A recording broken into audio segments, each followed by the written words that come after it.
innovational castigation.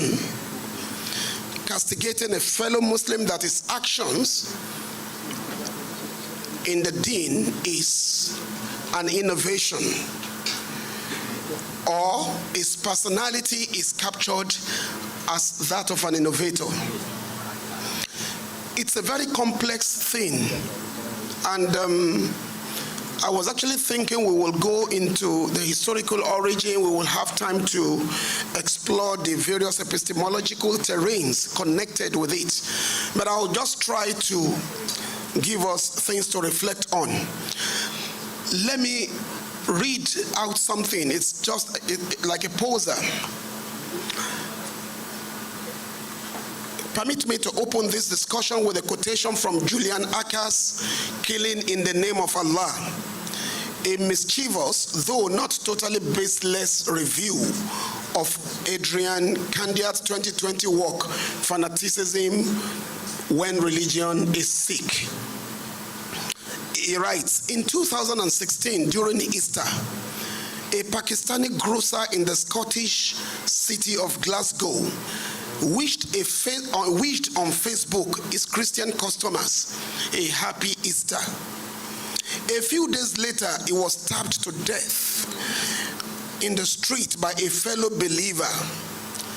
This believer did exactly what a 14th century Islamic theologian, Ibn Taymiyyah, recommended.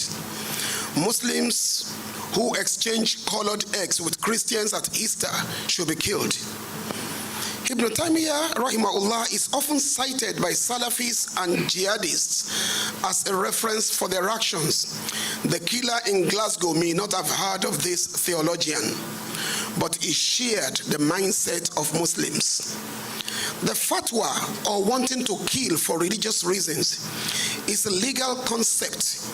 The fanatic is convinced that he must follow the law based on how Allah is thought of. This is where I actually got disturbed. According to Islam, and I think Dr. Mustafa will have to take this up, not in his lecture, not necessarily in his lecture, because I know he handles those philosophical aspects of Islamic studies, theology, and what have you.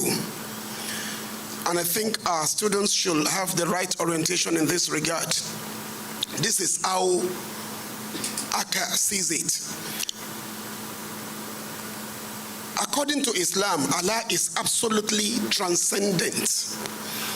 That is to say, man with his language and thinking cannot possibly express the truth about Allah. We have no knowledge about Allah. Fortunately, there is the Quran that makes clear what Allah wants. Candiate called this a pious agnosticism. Theology is therefore essentially impossible in Islam. When asked what theology is, a Muslim answers that it is the teaching that says that what is forbidden, and that says what is forbidden and what is allowed. This view of Allah is diametrically opposed to Christian theology. The Christian faith is a personal relationship with God, a relationship of love and trust. A Christian can say, I am a believer, but not practicing. A Muslim, on the other hand, cannot have a personal relationship with Allah because Allah is completely unknowable. What about the deeds? Now, what the Muslim can do is to follow the orders of Allah. It is not about the inner life, but about the deeds. To be a Muslim is to behave the way a Muslim is supposed to behave. If a Muslim were to wish a Christian happy Easter, then he is an apostate, and therefore he must be killed. The latter follows from classical Islamic law, Sharia, and that is the will of Allah. This is the man's jaundiced view. But we have, in most cases, we have not addressed such concerns. Just last week, my son had a conversation with a friend, and the person told him that saying Merry Christmas to a Christian is worse than committing adultery, fornication, and highway robbery. He said, you see, there are certain things you will hear and you think it's not going to happen, it can never happen. But the unfortunate thing is these things are happening. In fact, just last Saturday, I was at the Muslim Association of Nigerian conference. I was a guest speaker. I got there to to meet an old friend. I never knew he was a member of the organization. And on learning about my view about Happy New Year, and I've always said that, I've said that for so many years. For God's sake, this unnecessarily wrangling about New Year's Day, it is sickening. Because as far as I'm concerned, calendars are cultural constructs. As far as I'm concerned, Allah has created two truths, the sun and the moon. These are the things used for reckoning. You give a calendar the meaning you want. So as far as I'm concerned, it is not something you get worked up over and you start arguing unnecessarily. When I expressed my view, my friend sent me a message at night. You have to be very careful with this, your view. I said, for over 20 years, I've been expressing that. And he said, go away, Happy New Year, go. So many a time it is not because of your level of understanding. I've read some fatwas online, and I've seen scholars of repute saying conflicting things. So it shows us that we should continue to engage ourselves, because many a time it is not what we believe, but the way we have chosen to believe those things. That is the problem. So what Julian Acker is saying here is that we do not have an Islamic theology. You only have a master-slave relationship between Muslims and their God, Allah subhanahu wa ta'ala. So the contemporary Muslim society is plagued by these ailments. I've had students, even at LASU. I remember very well in 2003, I observed that there was a student, anytime I said to him, Salaam alaikum, he would not answer, just say, good morning, sir. And I asked him, come, I observed that you don't respond to my taslim. And you know what he told me? Timba da yin lohun, mo ní kẹ́ máa expect àlàáfíà látọ̀dọ̀ mi ni. Me, the fake expect àlàáfíà látọ̀dọ̀ mi. And I told him, I said, thank you. And I thank God I am not you and you are not me. Because if I am like you, you will have problems here. You will have a very big problem, but I will not sacrifice my own training, my own understanding for your own stupidity. See, this is a problem. So you have it among Muslim students in the university, among our brothers in the various Madaris al-Arabiya. So we need to really engage that. And I think that is the reason why, well, every year the Muhammad Rasulullah Global Family surprises me. Every year they'll just come with some crazy ideas and you feel, oh, we've not been thinking about this. You guys are addressing this again this year? And so when I saw the issue of moderation, I felt, yeah, this is one of the areas we have not truly explored. At least in this kind of example, in this kind of gathering where people have the time to really listen and ponder. You know, there are the typical Olobeyo programs where you sing and dance and even forget the main thrust of whatever you might have listened to before the program completes. I beg. Now, what is takfir? What is tabdi'? I think takfir and tabdi' are both byproducts of ignorance. A very good or a very deep understanding of Islam should show you that it is not right for you as an individual to take upon yourself the responsibility of excommunicating fellow believers. And they are two sides of the same coin. In fact, one is a step ahead of the other. Many a time it is tabdir, castigating my action, as innovation that precedes the total condemnation, sending me out of the pale of Islam. Most of the time, you first start complaining about, okay, what this guy is doing is bid'ah. And the unfortunate thing is, most of those people who say this have very little knowledge of the semantic implications of the words used in various verses of the Quran and the traditions. For example, the very popular thing is kullu bid'atin dalala. Kullu bid'atin dalala. So they do not even want to accept the fact that there could be good innovations and there could be repulsive or reprehensible innovations. So when you say there is a good innovation, they tell you no. And they say you cannot be a better Muslims than the companions, radiyallahu anhum. Sayyidina Umar radiyallahu anhu, the first day, it was Umar radiyallahu anhu that introduced Taraweeh. Somebody told me Taraweeh was already a part of Islam. He only brought it forward. I said, fine, it was Tahajjud brought forward. But when he brought it forward, it was named Taraweeh, not Tahajjud. And he himself called it Bid'ah. When he saw people observing it, Umar radiallahu anhu said, Ni'matul Bid'ah adi. This is a beautiful innovation. And you tell me there can be a good innovation. Said Umar himself said, this Taraweeh is a beautiful innovation. So which means we can also have ugly innovations. So Sayyidina Umar radiallahu anhu did this, and there are so many things in Islam introduced by Umar radiallahu anhu. Things the Prophet ﷺ never did, but the ideational essence are already latent in the Quran and the Sunnah. But Umar brought them out and turned them into institutions. For administrative conveniences, he introduced the Baytul Mal, he introduced a lot of structures for the Islamic community.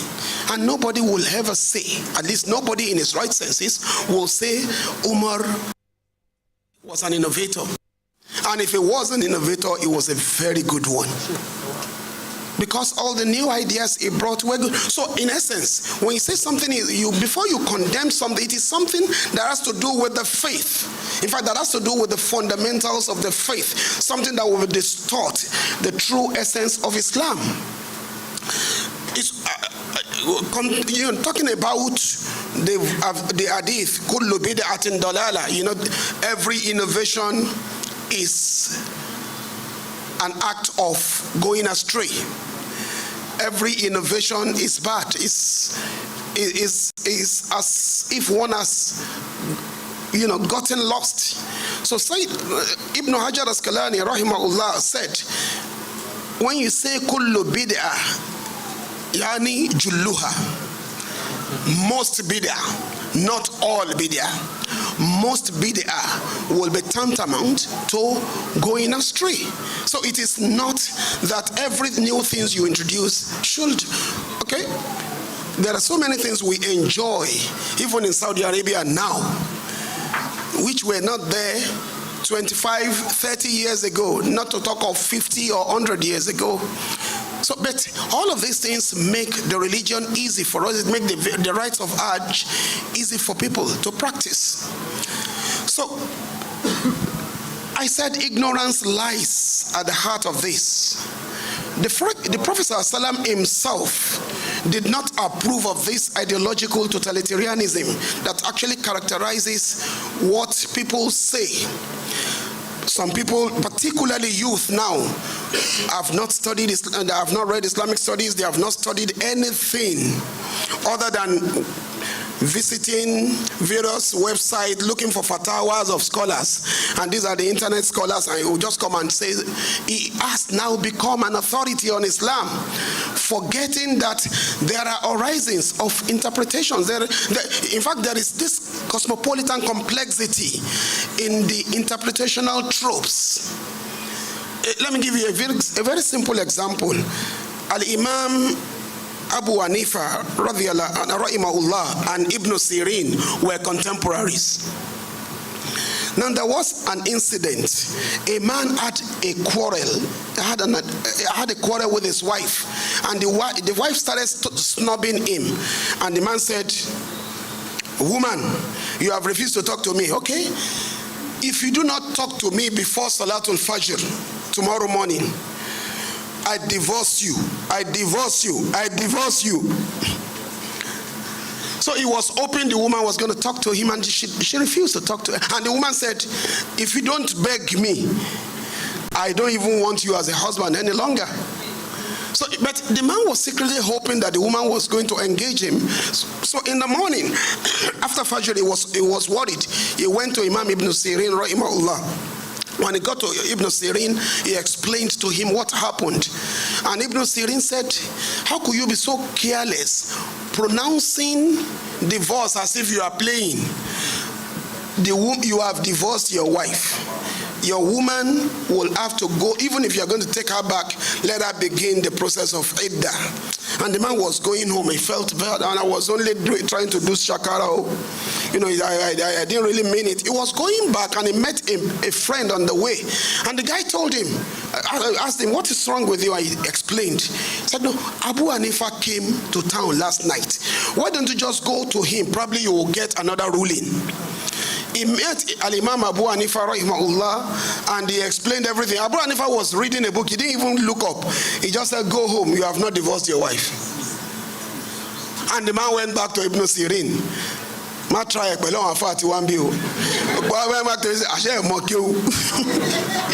I have met a scholar who is greater than you. And he did not. He told me I have not divorced my wife. So when he explained that, because Ibn Sirin rahimahullah was also a pious man. Ibn Sirin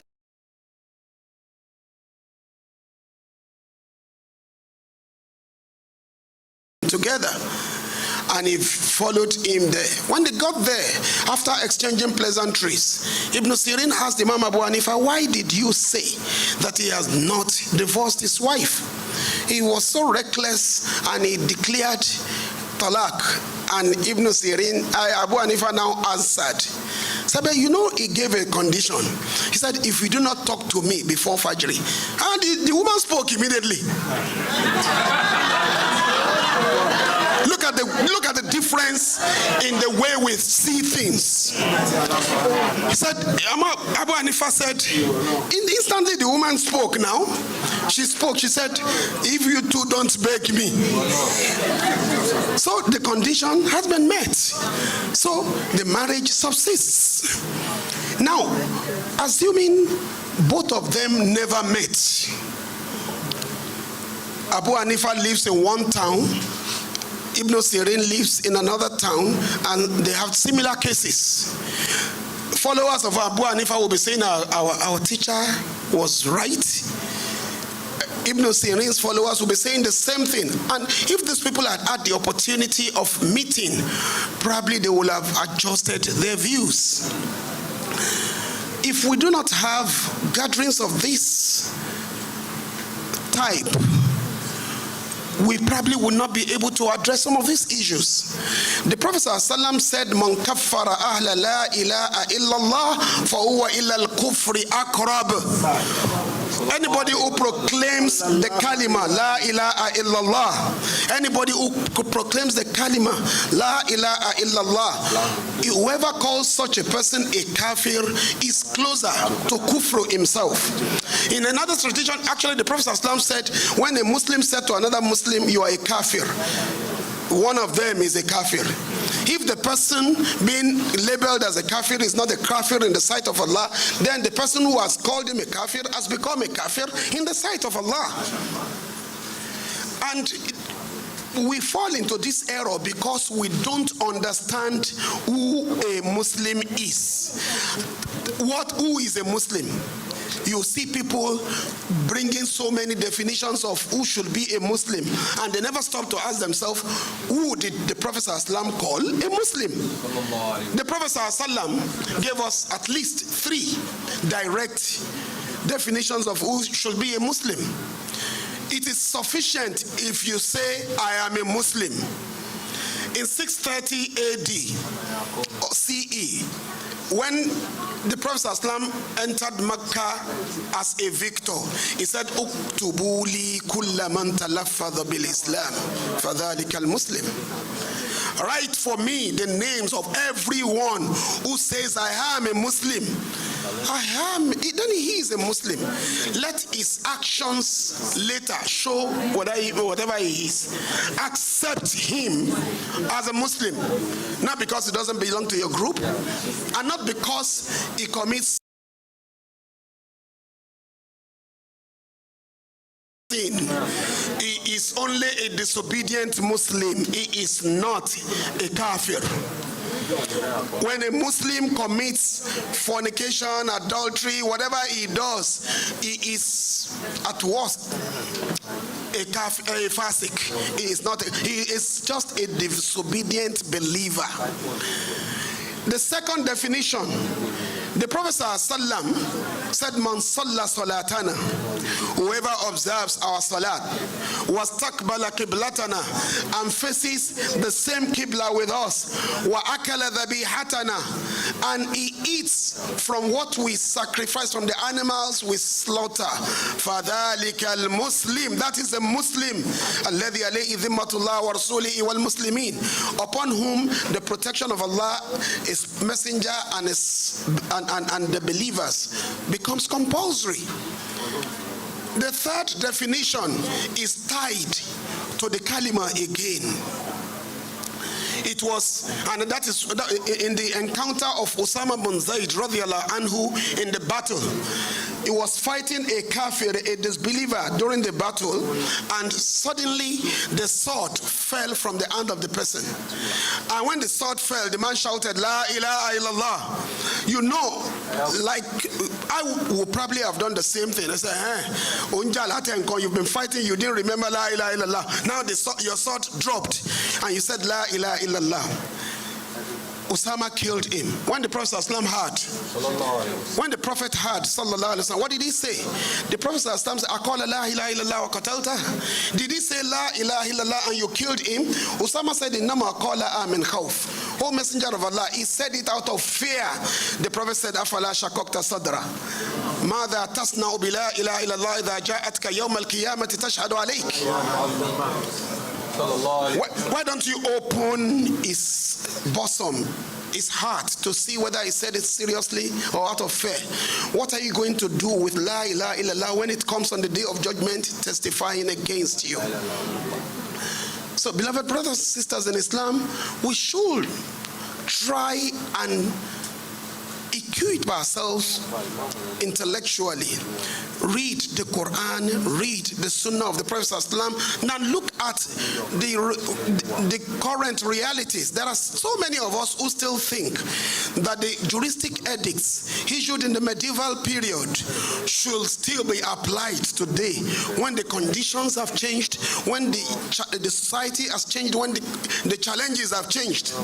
So it is until we understand that some of these things are context specific that we'll be able to wriggle out of the problem. It is not right for an individual. In fact, if it becomes compulsory to label anybody a kafir, it will have to go through a very long process. In fact, a qualified body of jurists. And even then, they have to be careful. Because the Prophet ﷺ punished people during his time. He never called them kuffar. They committed crimes, they fell into error. The Prophet ﷺ never called them kuffar. And even when you punish a sinner, the Prophet ﷺ will say, do not abuse him. Do not assist shaitan in distorting his affairs. Because you cannot be a true believer unless you are a follower of Muhammad sallallahu alaihi wasallam. And Muhammad sallallahu alaihi wasallam was the perfect example of love, of tolerance, of understanding. Even when you are wrong, the Prophet ﷺ will still apply the law of Allah, but at the same time, it will still be merciful towards you, because it was rahmatun lil alameen. It was a mercy unto mankind. It was the atlas of all divine verities. So, brothers and sisters in Islam, we can only get out of this if we know and understand that if we persist, it will be very difficult to establish true love among Muslims. It will be very difficult for us to cooperate, and it will be very difficult for us to win the heart of non-Muslims. I wish you would listen. I wish you would not give Imam Ashafa 15 minutes, because you will now see how conflict is transformed, how hatred born out of ignorance is transformed to an acceptance of the other without necessarily compromising your identity.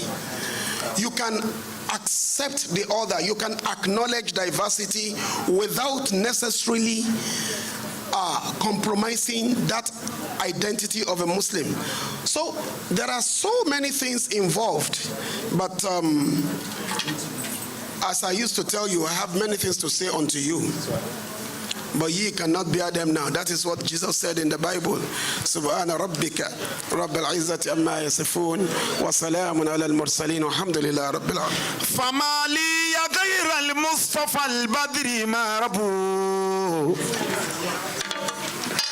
wa fi jaizati li-ghayri ma li margabu an-nabi Muhammadu. غير المصطفى البدر مربو وفي جائزات الغير مالي مركبو ولكل منه لكل النبي محمد صلى الله عليه وسلم ولكل منه لكل باطنا وظاهرا فبحر سواه ما لنا فيه مشرب فبحر سواه ما لنا فيه مشرب وبحر سواه وبحر سواه ما لنا فيه مشرب الحمد لله صلى الله عليه وسلم. صلوا على النبي الكريم. Praise Muhammad Rasulullah. You see, we are in the mosque that is built by a lover of Muhammad Rasulullah, for the love of Muhammad Rasulullah. And we are here to listen to those who are sincerely in love with Muhammad Rasulullah. And we shall be listening to Qasaid, written and said by the man who is the one that loves Muhammad Rasulullah more than anyone else in the whole of the world. Sheikh Al-Marhum Gozu Zaman Sheikh Ibrahim Muniyaz Al-Kawlakhi. Now let's move on very quickly. So now we have listened to Doctor. Now our second speech will be, we have quite a lot to do today. We have in our midst, I want to believe I have here Alhaja Rukayat Okonlomo. Is she here now? Alhaja Rukayat, you're welcome. Please, your sis is here. You're welcome. Marhaban bika, halan wa sahlan. You're welcome. And then I think I see somebody that looks like Okonlomo.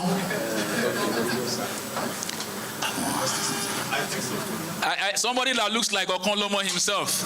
I have introduced Okonlomo, but Okonlomo himself is here. Take me to somebody.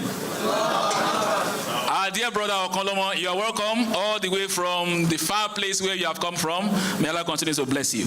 So now there is no time. There is no time. Doctor got us carried all away. Our dear mommy here, Sayyida Belgore, we at a point we became nuisance to her. We were disturbing her. She was just looking at who were those people talking behind me. We are sorry that we are disturbing you when doctor has taken you far away. So now our second speech will be delivered by please give me a second, please. Okay, so okay, we now have Zikri. Okay, we should move on. So that will be building a sustainable and unified Muslim Ummah through moderation, which in my time I have 15 minutes for. But my teacher said we should not even give him 20 minutes. So I will leave that to him to find a moderation in between the 15 and the 20 minutes. So join me to welcome to the podium our dear Imam. When I arrived this morning, he was the only person that got here before me. I met him in this mosque when I arrived at past 8.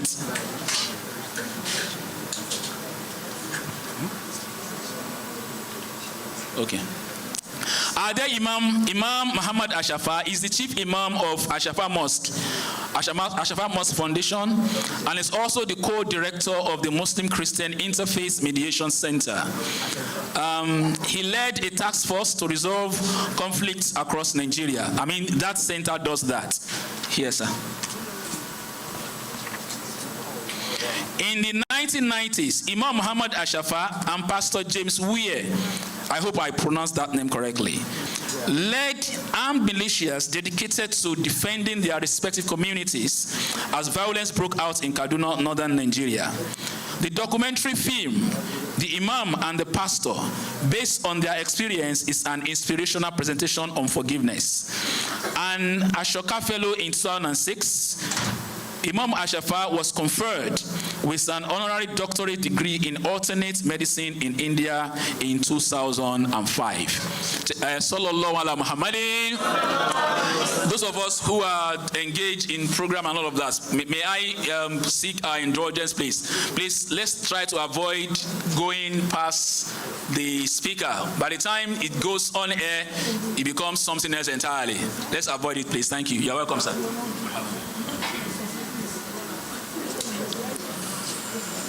بسم الله الرحمن الرحيم إن الحمد لله نحمده ونستعينه ونستغفره ونعوذ بالله من شرور أنفسنا ومن سيئات أعمالنا من يهده الله فهو مهتدي ومن يضلل فلا هادي له أشهد أن لا إله إلا الله وحده لا شريك له وأشهد أن حبيبنا ونبينا ومولانا محمد بن عبد الله وعلى آله وأصحابه تابعين وبلسان إلى يوم الدين ربي اشرح لي صدري ويسر لي أمري وأحلل عقدة من لساني يفقهوا قولي. Distinguished brothers and sisters, I greet you with the greeting of peace.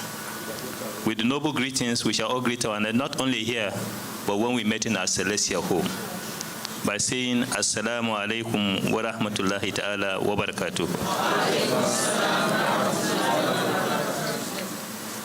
Today is another important day in my own milestone and my journey of life.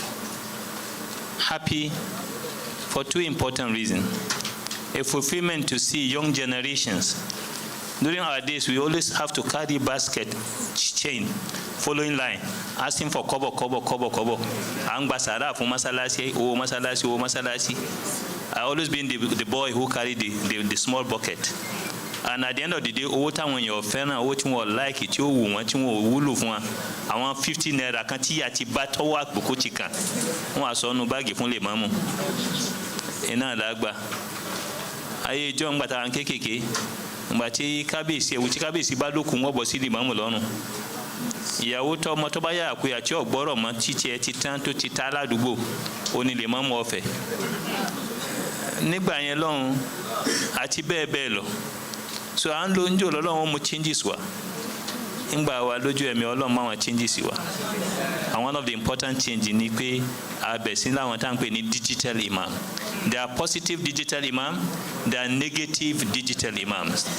The negative digital imams are the imams who go for fatwa on the goggles. They are the fatwa imams. They are goggle imams. They never go through the trauma of learning, through due process of learning. They just pick it on the internet, which my colleagues, my big brother, Professor, my imam, when we were young, he has a very beautiful, I'm a Hausa man, a Hausa Yoruba, 50-50. But Imam Timani was one of those imam in the IVC in 1980s. I'm talking of 83, 84. He is one of the imams who always, when you start reciting, you're just feeling happy. Because I came to join Southern IVC because I want to learn Yoruba. My parents said, go back to the South and mix with the Yoruba so that you can be able to learn the mother language again. So an Imam Timani is one of those young imams who, when we are doing tahajjud, they are very good. They are more happy with the video of 20 rakat tahajjud in those days. That's 40 years ago. So we could now see today that our younger brothers are coming up. And I'm so happy to say in Lagos, and he's not interested in all this flashy lifestyle, but he was thinking of what is the best he can give to Allah.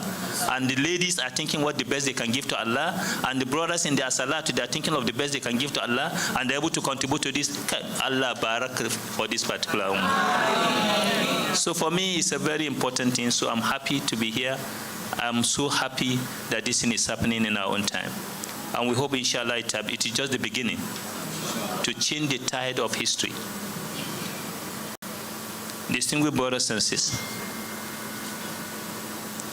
building a sustainable and a unified ummah through moderation. The prophetic approach. So they just finished the point and say, the prophetic approach. All I need, just bring one hadith and then another, what the prophet have commented, and I say, I've finished. So, and they give me 15 minutes. And I don't know how to start in 15 minutes, because the most important, you have to give historical context of how does the Muslim become disunited.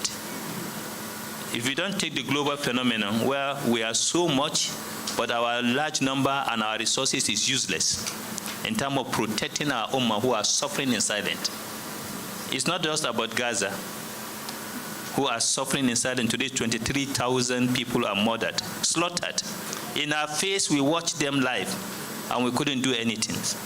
Not before Gaza, we know what is happening right now with Uyghur Muslim community in China. The Uyghur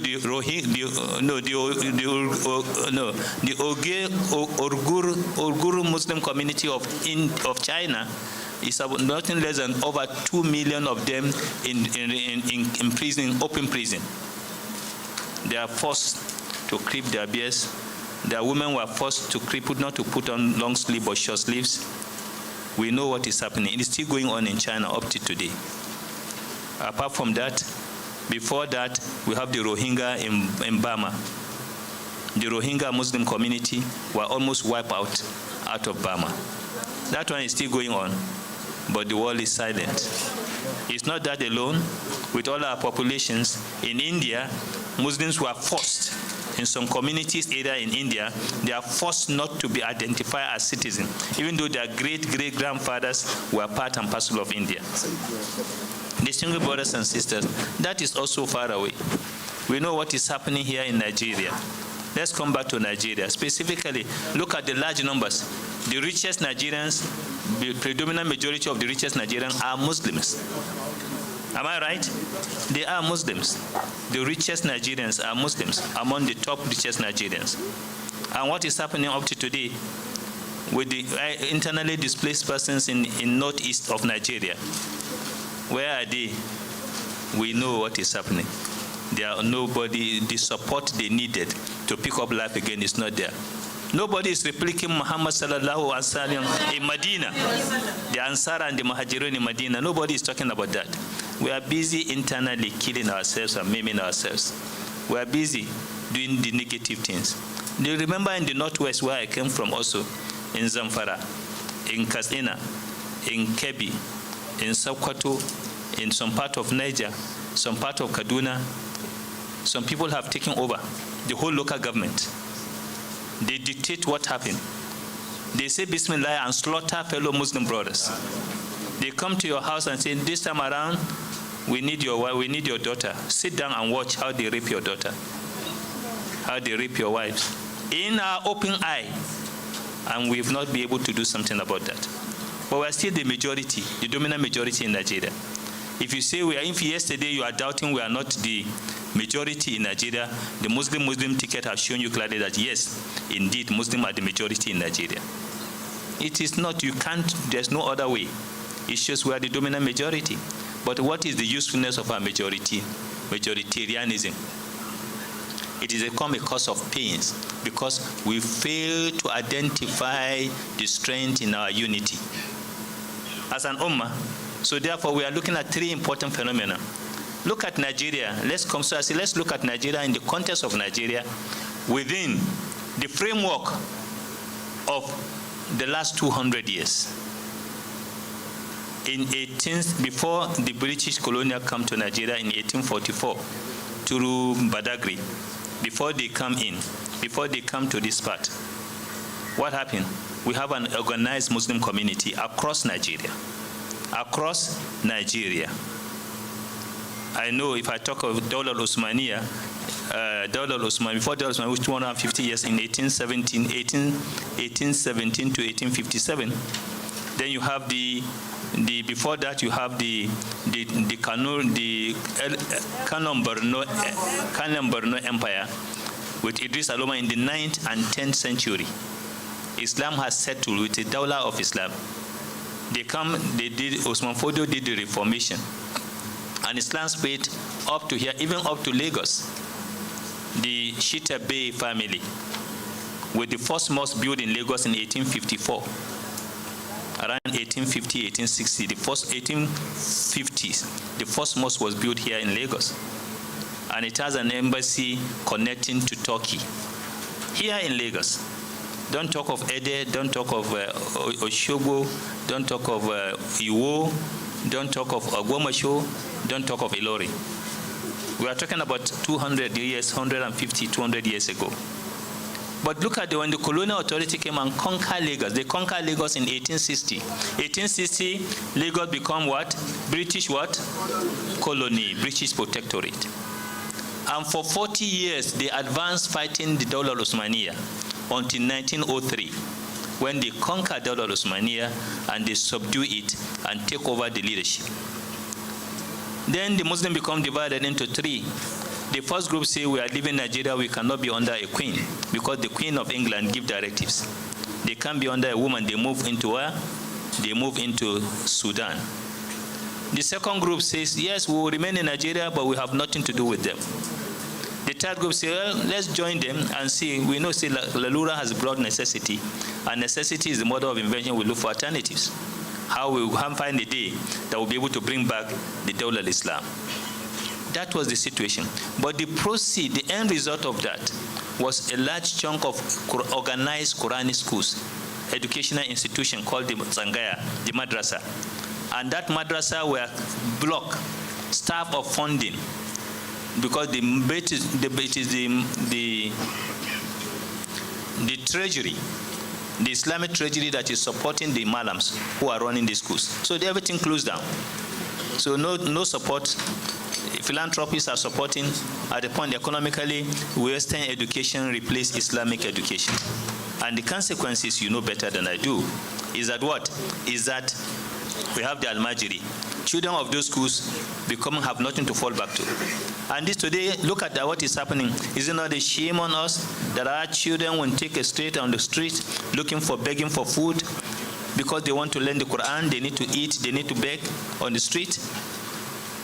This is a phenomenon that is happening where our dominant majority become a problem. We are large in numbers, but our large number and percentage is useless in terms of usefulness to give us the courage to move forward. That's why the subject of discussion, the unity of the Ummah, I always look at the negative side, what the consequences of our disunity. So my presentation is looking at three important areas. First, when you talk about the Ummah, who are the Muslim Ummah? What is our understanding of the word Ummah? Then the second level is looking at the unity, which gave back to talking about unity in diversity, unity of the Muslim Ummah. And the third one moderation. These three important elements, unity, moderation, and the ummah, are the key issues. If you can find a trait to tie the knot around them, then automatically the ummah will be a strong ummah like the ummah of Muhammad sallallahu alayhi wasallam. They are very small, but they conquer nations. They subdue empires and kingdoms. Very small, but because they are united in purpose, in vision, with a common vision, they were able to subdue the world they live in the 7th century. My beloved brothers and sisters, when we talk about the ummah, the Quran has told us who are the ummah. It's talking about us, about a community of brotherhood, a community of fraternity. And ummah is a community that have unity in purpose, a unity that have one central goal, where is going searching for the will of God. What is he doing? Trying to fulfill the will of God. He draws his happiness in fulfilling the will of God. He draws his strength in searching for the will of Allah. So that's why we are Ahlul Tawheed. The unifying factor is all Muslims, wherever we are, we know Allah is one. He cannot be two. He cannot be three. He cannot be a woman. He cannot be a man. He's beyond gender. He cannot be the big snakes. No, as the Chinese say, is the star, is the sun in the heaven. God come from the sun. The first man was created from the sun. No. Far from that. So when we know this, that the Ahlul Tawheed, we have unity, we all believe in one God. And one of the strong unifying factors apart from that, the Ummah have one focus. They all believe in the cardinal pillar of Islam. And these 5 important pillars of Islam is a unifying factor for all the Muslim Ummah across the world. Believing in Allah subhanahu wa ta'ala, believing in Muhammad sallallahu alayhi wa sallam. Today we have 1.8 billion Muslims in the world, according to the latest statistics. 1.8 billion. And from the Muslim point of view, we are up to 2 billion already. We've crossed the 2 billion line. But the statistic from those other sources is saying we are 1.8 billion.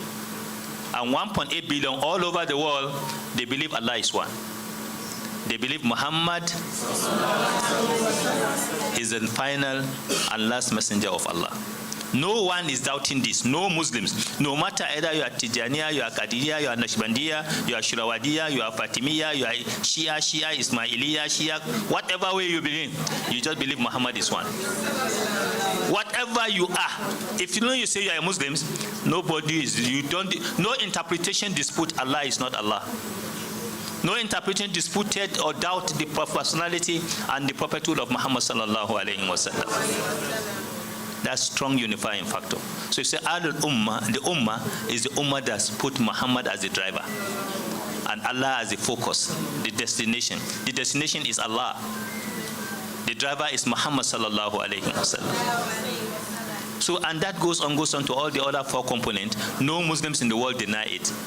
That Hajj should no more be, no Muslims, no matter all the wahala, say Hajj should not be in Saudi, Hajj should be in Nigeria, or Hajj should be in Turkey, or Hajj should go to, no. We all believe. So let's keep that up. So this is the Ummah that have fraternity, compassion. We are so compassionate between one another. That is the symbol that put us together. My beloved brothers and sisters, the Ummah, Allah told us even we are the best. Quran chapter 3, verse 110, Allah says, Kuntun khairal ummati ukhrijatu lin-nasi ta'muruna bil ma'ruf wa tan'auna 'anil munkar wa tu'minuna billahi. He didn't stop there. Look at what he showed the difference between us and the others, those around us, our neighbors. He said, Walau amana ahlul kitabi lakana khairul lahum. Hey, àwọn kiri yo ba ti e mọ̀ pé n tó fi lóore jù fún ani. Ìbá máa dá fún wa o. Ìbá máa rọrùn pọ̀ o. Kálá àwọn Christian mọ̀ pé Islam ní ọ̀nà. Ìbá máa sórí oríire, ìbá máa tètè kàn wọ́n kíákíá o. Orí ọ̀tọ̀ hun. Kì í ṣe ti bí nìkan, ti tọ̀ hun. Minhum mu'minin wa aksarihum fasikun. Allah told us very clearly, Kuntun khairal ummah. You are the best of the ummah. You are the best community. Because you transcend tribes. You transcend race. You transcend culture. You transcend ethnicity. You transcend scale of value, or what you call power, political power and authority. You transcend that. you are an ummah. Anytime it's time for prayer, boba obatete de oba lẹ́yìn ni o to lẹ́yìn. Bí chairman local government tètè dé ìmáàmù gbénu láti di kadi qamatu salatu kadi qamatu salat ìmáàmù ti kíni yọ pa ilé ládàá pa tí ìmáàmù gan bá pẹ́ kó tó dé after 2 minutes 3 minutes kí la máa wí àwọn sàlàfíà ò tiẹ̀ ní dún àwọn ará ọ̀dọ̀ wa lọ́hùn wọn ò tiẹ̀ ní fún ìṣẹ́jú méjì wọn ní fún ìmáàmù ju ìṣẹ́jú méjì lọ wọn wò báyà yọ kàn di pé wọn kírun ní ọ̀pọ̀ sẹ́yìn ni wọn bá fún ní ìṣẹ́jú márùn ìmáàmù ọmọdé ó yẹ ẹja kírun ní dóòdì. This is the ummah Muhammad sallallahu alaihi wasallam, because you can't take advantage of the ummah. That is who we are. However, this quality and virtues, Muhammad was prayed the son of Manu. Tabani quality you number 1. Owa kwensi nkamanu makasidu sharia. Owa summarize sin kamanu. Alakoko, he processed the honor of that brother. The goal is to protect his honor. Is an ummah, is a community that protects the honor of members of that community. Number 2, they protect the property of that member of that community. Number 3, they protect the life, his lifeline, meaning his lineage. The lineage, Oma Shafa Loma Shafa Maje, Oma Shafa Nijo Matimein, Nibo Makinika for Makinika. Àwọn lọ́ba ọba ni wọ́n gbogbo ẹni wọ́n ọmọ Èkó kan gbé mi ọmọ Gàmbàrí sáré àpẹkọ jọra wọn abẹ́gẹ́tẹ̀ tó mọ̀ ní báwa ìjọ kan wà wọ̀nà ni pé èwo lélẹ̀ ọmọ mi ọkàn wò kiri èwo lélẹ̀ ṣùgbọ́n ọmọ ti lẹ́yìn tí ó ti lélẹ̀ rí dáadáa. So therefore inú value ni pé ká protect lineage this is makasidu sharia kò wá mọ́lẹ́ olóhùn ká protect intellect ability for you to learn. You must learn and you must have freedom to decide. It's a community that gives you freedom to decide what you want to be. Nobody can intimidate you to be. Nobody can force you to become a Muslim when you are within our ummah. Nobody can force you out of Islam. Nobody can excommunicate you. Are we getting the point very clear? And so on and so forth. These are the binding forces that bind us together. And that's why you can see it in Medina when the Muslim went to Medina from Makkah, the Muhajirun went to meet the Ansar. Because it's the Khairul Ummati, they opened their door. Not only their door, because someone knows Suru, they gave them accommodation, they gave them food, they gave them clothes, they gave them shelter. Then they shared their businesses into 2. Start giving them, come and join my business to survive. Do this, giving a helping hand to start off. They give startup businesses to many of Muhajirun who came. Not only that alone, those who doesn't have wives, they help them. Be a meeting one year once by Monwayao. Yao meta query monia tabo. Meta tabo. So Monwa but my piece support Kenny. Eda can help me. You my mosaic where Nija can do my last night. I can know Imam about Imam Nia Oka. So see you le mufura. Furada mama chinono awa jedan wake ẹwọn ìyá mi ohun tí mò ń sọ̀rọ̀ lé lórí ni pé ẹ jẹ́ wo value umma láyé Ànábì Muhammad káwa máa fojú ẹ̀ wo tò ní lójú tiwa báwo ni tiwa ṣe rí ǹjẹ́ àánú ń bẹ lọ́kàn wa báyìí wọ́n gbóúnjẹ wálé aṣáájú ẹ̀dá nìkan wọ́n gbé ẹ̀bùn wá ẹ̀bùn kíni ìyàn ń bẹ lóde bí yàn sí wà lóde ní tá à ń pariwo pé àwọn ará Èkó Tinubu wálẹ̀ ń jò ní wọ́n lẹ́ ń pariwo ebi ń pa wá o ojú sì ń tì mí mo ní Ọlọ́run sáà jẹ́ kó má jẹ́ pé Rasaki ní sọ̀rọ̀ o torí ìdájọ́ sọ pé ó ń fẹjọ́ Ọlọ́run sùn nù ebi ń pa wá o Tinubu ebi ń pa wá o ayé tọ̀hún àwọn umma àkọ́kọ́ tá à ń pè ní umma Muhammad sallallahu alayhi wa sallam wọ́n ìyàn mú lọ́dọ̀ wọn náà báyìí bí yàn ṣe mú lọ́dọ̀ wa lónìí ìyàn tí wọ́n tó mú wọn wá gbóúnjẹ wa. I hope all of you speak Yarbanci ko kuna jin Yarbanci ko ń gbọ́ Yorùbá. They brought the food because of benefit àwọn tó wà lórí internet. Wọ́n gbóúnjẹ yẹn wá ń gbà wọ́n gbóúnjẹ dé kí ló ṣẹlẹ̀. Ànábì Muhammad sallallahu alayhi wa sallam ó ní ẹgbẹ́ lọ́lé Abubakar ó bùkátà. Wọ́n bá gbóúnjẹ yẹn gift yẹn wọ́n bá gbé pákẹ́ lọ́lé Abubakar ní káyì Umar ń bẹ́ ń lé ilé òǹgbòkì tí òyìn tó mú yìí ọkàn ẹgbẹ́ lọ sílé Umar. Wọ́n gbé lọ́lé Umar máa ṣe gbé dé báwọn ní ó ní bí wọ́n ṣe rí ẹ̀dá kan gbé lọ́lé Usman. Wọ́n gbé lọ́lé Usman náà gbóúnjẹ owó báyìí ó ní ó ní àbúrò wa ń bẹ́ńbẹ́ Sayyidina Ali ẹ gbé lọ fún Sayyidina Ali wọ́n gbé lọ fún Sayyidina Ali náà tún wá gbà ó ní èmi á gbọ́dọ̀ jẹun tí bàbá mi ò tí ì jẹun ọ̀nkú mi bàbá mi aṣáájú mi ó bá sì gbóúnjẹ ó bá diwájú aṣáájú àdá padà.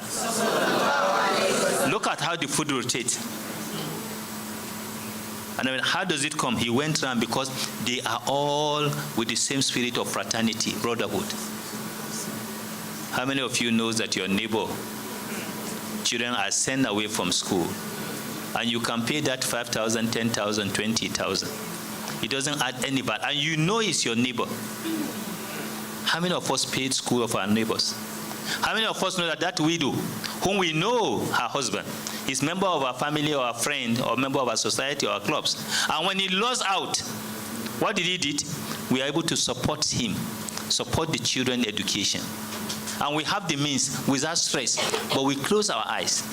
Ọmọ wa jáde tí wọ́n finish ọmọ wa rí school ọmọ ọwọ́ dọ́mọ àdúgbò ọdọ́mọ títì ó di area boy ọmọ rẹ̀ wá jáde tí wọ́n finish ní Harvard divinity ọ̀hún wọlé bọ̀ wọ́n wá rí báàgì lọ́wọ́ rẹ̀ torí fóònù $100 bí $500 ó sì lù pa ó sì gba fóònù ọ̀lọ́ ọmọ àná tẹ́ ẹ̀ràn lọ́wọ́ òun ló ṣe kú sí kínni ọmọ tẹ́ ẹ̀pọ́n lọ́tẹ̀ sọ́ di bàbàrà. My beloved brothers and sisters, we don't have a time, but if you look at that template, this is the Ummah. The Ummah is the Ummah that helps, that cares for the neighbors of the members of its community. That was the Ummah in the light of Islam. And so the Muslim Ummah, that is what we are looking for. Ibi ogbodo poma yawa kan kawo je kayo kawa sun kale. Kì í ṣe Ummah Muhammad sallallahu alayhi wa sallam. Muhammad sallallahu alayhi wa sallam. This is the Ummah we are talking about. There are so many verses about the Ummah. About 64 Quranic verses, directly and indirectly, that refers to the Muslim Ummah, the Muslim Ummah, the Muslim Ummah. Some in singular, some in plural text. We are not going to grammar. If you grammar le fa àwọn bàbá wa ní àwọn alákọ̀wé àti bàbá tí ń bọ̀. Àwa ń ta kàn mọ́ ni pé àmọ́ pọ́lọ́ ń bá sọ̀rọ̀ tọ́pọ̀ nínú Quran.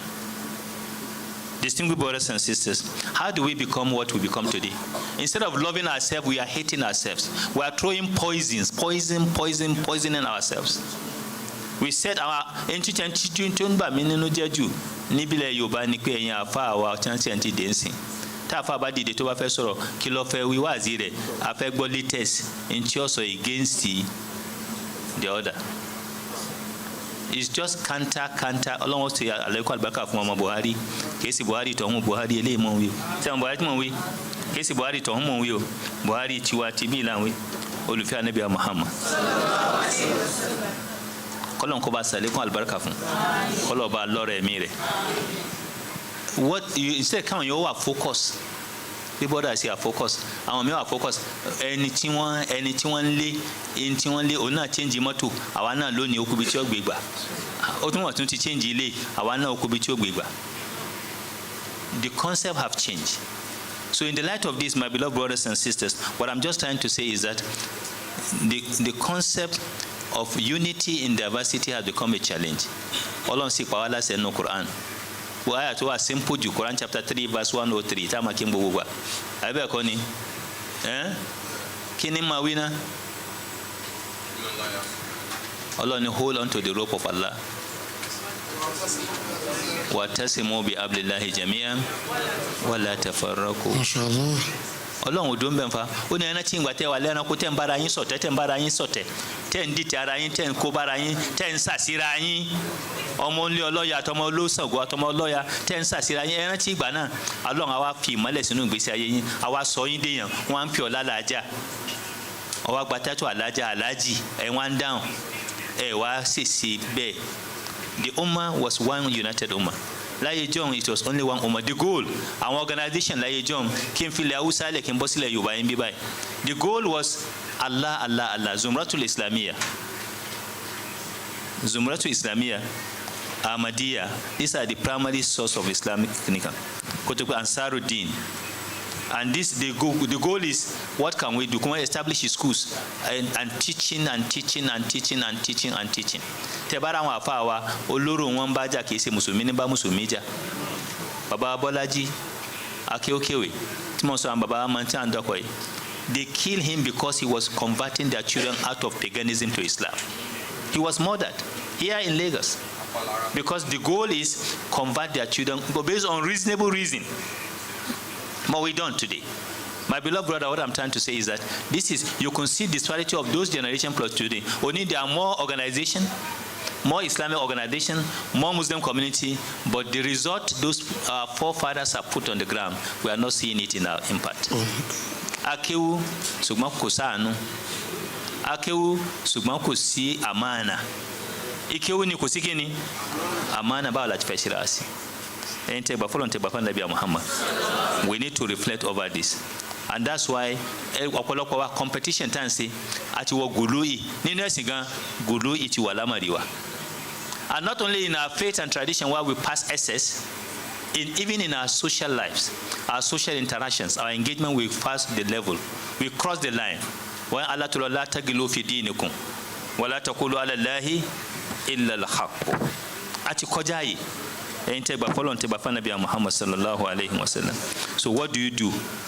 In this situation, learning, you have more Muslims organization, more Muslim, but the result, the output of those organizations, to my expected outcomes with 5 My beloved brothers and sisters, because of time factor, you can see that clearly the moderation, Quran chapter 2, verse 143. 2:143 tells you clearly the model of a Muslims that is the best for mankind. And today, those who doesn't know it, far away, if you see the level town anything by Islam, in Australia, in US, and other part of the world, anything by Islam, in town in Gaza, defend you, Quran in one piece of your Loboloya, Lobasangoka, Balusuru, Bambu, or long one pay, or one can by Islam.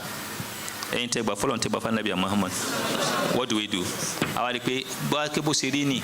Ta kunsi yele ta kadiri an se kadiri na ti pin yele ta kadiri kanani o ti pin si bi meta bayi nisin abi o ti pin meta asabu kafi ti nse ti ona gbe ti e kale eleyun lewe kan àwọn alo tasawuf tijaniya àwọn na ti fo wele wọ́n ti pin lebu wọ́n sí kíni wọ́n ti pin yele segete àwọn kan sọ ra wọn di gausu wọ́n sọ wọn di kutubu kale wọ́n sọ wọn do sakunlebo local Islam. Today, the concept of moderation, wasatiyya, wasatiyya is the concept of moderation. To be moderate is to be tolerant. To be tolerant is to have a standard in your journey of life. Not to go excess, not extreme left or extreme what? Extreme right. So the concept of moderation, which Muhammad sallallahu alaihi wasallam called us who we are, it is very important to understand that Muhammad sallallahu alaihi wasallam has given you everything you needed. In your marriage, what do you do? In the food you eat, Muhammad sallallahu alaihi wasallam, and moderation, over the ethics of eating. He said, divide your stomach into 3. 1 for food, 1 for water, and the other one for what? For what? Put the other one for air, while you remembering Allah subhanahu wa ta'ala. Divide your stomach into 3. That is one. The second one, the Prophet told us about, what is very, very clear that we need to know, is about the issue of the 3 young men who come to meet Muhammad sallallahu alaihi wasallam. They dedicate their life, say, look, I am here for you, Ya Muhammad. Use me. I want to spend all my night in tahajjud. No sleep. The other one say, all my night praying. Praying, that's the first one. The second one say, I will spend all my days fasting. No day I will not fast. This is just what I want to do, to show my love for you. And the third one say, well, he says what? He's not going to marry. He wants to become a what? What do you call them in English? He want to be a celibate. No marriage in his life. And they all come, they are proud, they are saying before Muhammad sallallahu alaihi wasallam. Look at the concept of moderation as taught by Muhammad. He said, look, you that say you are not going to marry, I married, and I have children. And wama ragiba an sunnati, and nikah is sunnati, wama ragiba an sunnati, falaysa minni. Marriage is my sunnah, it's my way of life. If you don't engage, you are not part of me. You that say you are going to spend all the whole night fasting and praying, I am far better than you understanding the values of that. But I spend part of the time, I give my family their right, I have the time for myself, and I have the time to relax and the time to do ibadah. So you must spend the night into 3 and use one part of the night. That's the maximum you can do to do ibadah. If you cannot do that, if you are going beyond that, you are committing gului. You are not for me. The third one, who says he's going to spend all the day fasting, but say you can't do that. Just spend some few days in the month. There are 3 days in the month you can fast. He said, I can do more than that. He said, there are 2 days, Thursday and Friday, 2 days in the week. He said, I can go more than that. He said, what? He said, every day is okay. Do the Dawood fasting. One day you fast, one day you rest. One day you fast, one day you say, no, that one is small. I want to do everything. Because if you cannot follow that, my sunnah, you are not part of me. This shows us the concept of moderation within Islam. In what we wear, the cloth we wear, how we wear them, there's culture of moderation. In anything, your marriage feast. Today, when we do marriage, you can't separate Muslim marriage from Christian marriage. In terms of how you celebrate it. It is very, very wrong. But the moderation concept is not there. Everything is going so much the other way around. We need to reflect and correct this important thing. And that's why you can see the justice of Islam in our neighbors, our Christian and other non-Muslims neighbors. Let's respect them. Let's honor them. Make them happy. They have a legitimate right as your neighbor to be protected, to be honored, to help them when they are in difficult situation or when they are sick. That is what Muhammad teaches us. An example is Surah to Rome. When Christian Roman Empire were under siege and they were subdued by Iranian power, Muhammad sallallahu alaihi wasallam raised his hand up and pray for God to give victory to our Christians. Pray for Christian victory. Surah to Rum is a chapter of the Holy Quran. And Muhammad prayed for them to Allah should give them victory. That is moderation in Islam. Even though we want all of them to be what? To be Muslims, and they are not Muslims, but he pray for them that they should have victory because they've been subdued, conquered by the enemy, the Byzantium. And Muhammad sallallahu alaihi wasallam pray for them, and some few years after, victory come back to the Roman to the Christians. This shows you solidarity and what Muhammad sallallahu alaihi wasallam has taught us. Therefore, what should be a model for us in terms of moderation? Because the time is gone. As far as moderation is concerned, Muhammad sallallahu alaihi wasallam is the model. Teamwork. Number one, we must believe in teamwork. For a unified ummah, there is a teamwork. Ta'awanu ala al-birri wa la ta'awanu ala al-ismi. You have to work together as a team. Today, if there is no teamwork, will Mukhtar succeed? Will this center be? If there's no teamwork, if there's no networking, you just see a little benefit of networking. And the Muslim Ummah to succeed, we must have effective networking, effective collaborating, effective partnership with all others interested, and even not interested, convince them to be interested, non-Muslims who are around us. You have to partner not even with Muslims, with even non-Muslims. Partner with them to win over, help the humanitarian gesture must come strong. I want to give you some few examples across the world who have succeeded. Number one, United Arab Emirates. Today, Dubai become Dubai. Why? Why does Dubai become Dubai? Because of what? Unity of purpose and directions. And today, they have the best you can call in the whole world. Today, they are one of the safest countries you can go. They have this Abrahamic center there, where freedom of religion and belief and practices is in action. In a Muslim country, you have freedom of belief and practices. There are less than 1 million, but today 9 million people go in and who are resident in that country. Of only less than 1 million people. The whole country, there are less than 1 million. The whole seven Emirates. Are we getting the point clear? Number two, look at Qatar. Doha dialogue. They have what we call dialogue. They focus on what? Dialogue. Muhammad sallallahu alaihi wasallam tells us go and to dialogue with others. He focused on dialogue alone, and Doha has established dialogue as a dialogue center. Anything, all the wahala, you go to Doha. Qatar. Look at the football. The best world football, the best football competition in the whole world happened there.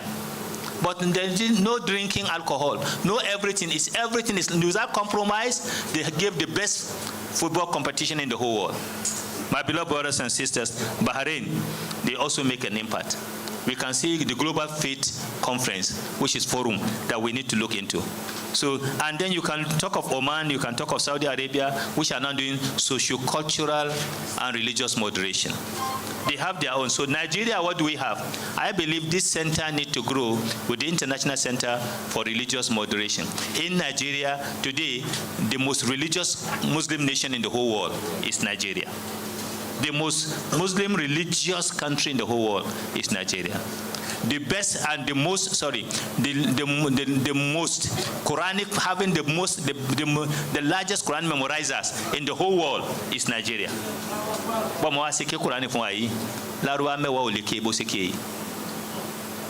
I want the best, like you knew, the best Quranic reciter in the world, the best 10 Quranic reciter, Nigeria is #1. But we have all these benefits. So what do we do now? The best moderation Islam kokusio bugwa kefiri lampirawa. Mushiriki lampirawa. Zindiki lampirawa. So we need to change that paradigm. And to change is an object. I'm so happy in your objectives. You say this mosque will be a center for religious moderation.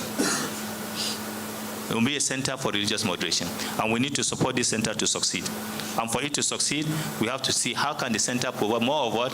Preventing violent extremism that has gone deep into our cervical. Radicalization that has gone deep. We need to stop it. Before it happens here, some are doing Maulud. Last year, they are doing Maulud. Last year. And somebody carry bomb and go and throw bomb. Bam! Into the mosque. All of them kufar, you should kill them. And they blow them off in Pakistan. So Pakistan or Bangladesh? It's in Bangladesh.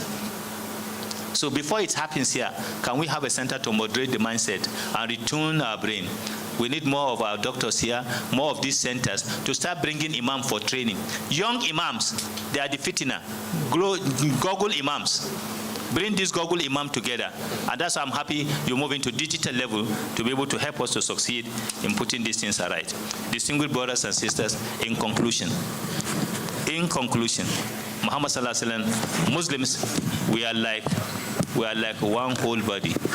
If one part of us is sick, the whole body is sick. In another metaphor, he said we are like blocks, walls built by blocks, one block supporting the other. Yashudu badum ala bad. One is empowering the other. You can only be great if you have people around you. You baba wanikini wani yala saw me.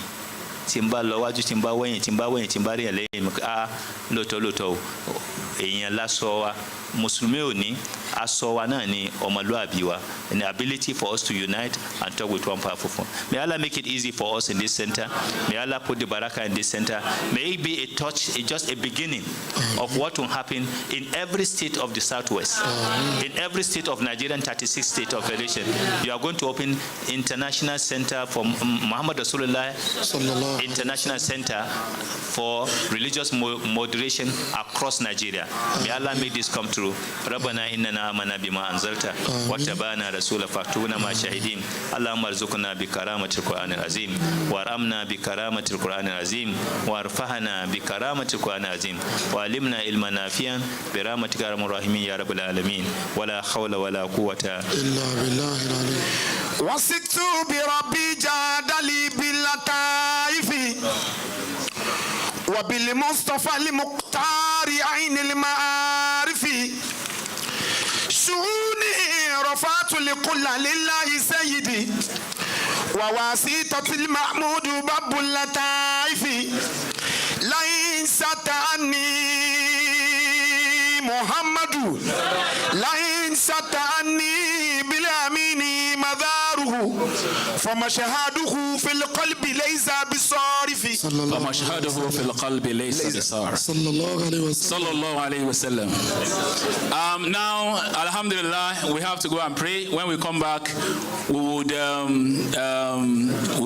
then appreciate our father for his lecture. Like I told you, Al-Mukhtar established this mosque for the love of Allah and His prophets. So it's time for Salat. We have to go and pray. So we are going upstairs to pray. Downstairs is busy. So we have space upstairs to pray. But we have ablution bay on every floor. Sallallahu alaihi wasallam. So you can perform your ablution at the back there. You can go downstairs. You can go upstairs. Then we meet in the mosque, the last floor in the mosque, in the next 5 minutes to say our prayer. We'll be back here in the next 15 minutes, inshallah. Now, don't misplace your tag, please. Your tag is your access into this hall. Without your tag, no access for you. Sorry about that. Please guard your access as much as you can. You misplace it, we will not allow you to enter the hall.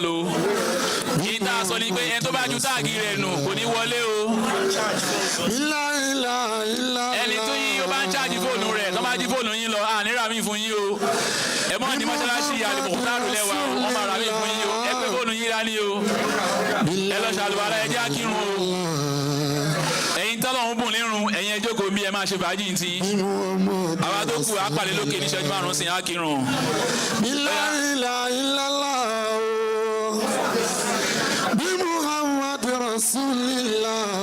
Allahu Akbar, Allahu Akbar. Allahu Akbar, Allahu Akbar. Ashhadu an la ilaha illallah. Ashhadu an la ilaha illallah.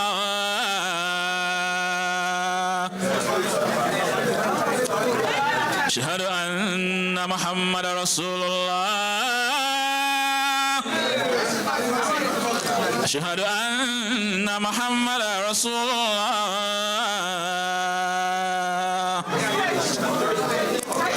Hayya ala salat.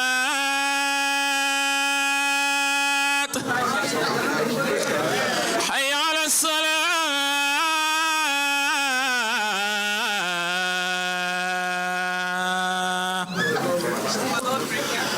حي على الفلاح.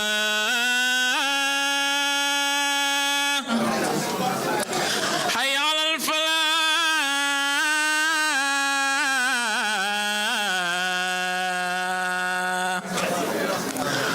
الله أكبر، الله أكبر. لا إله إلا الله، لا إله إلا الله. سيدنا محمد رسول الله صلى الله عليه وسلم. الحمد لله.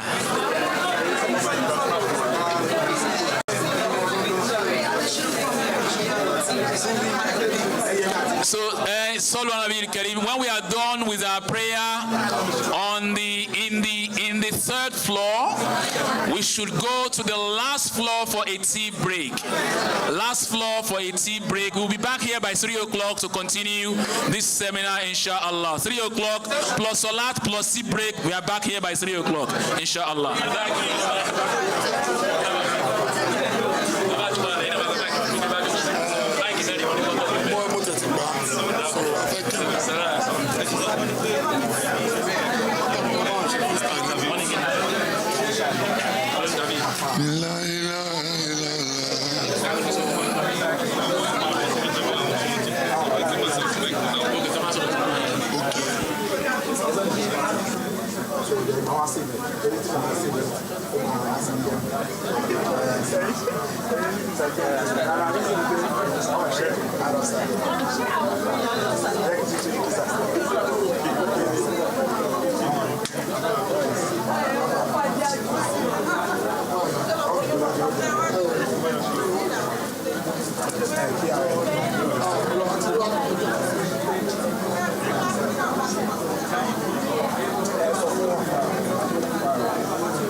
Start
Yes, sir. Very well, sir. I know you from Timsan. Yes, sir. Is that not Royce? Yes. Good to see you, sir. How are you doing? I'm Khalila. Good to come out. Nice to meet you, sir. How's everything? Alhamdulillah.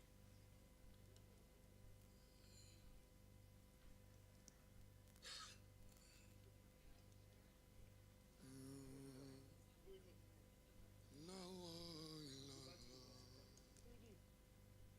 bi Muhammad Rasulullah.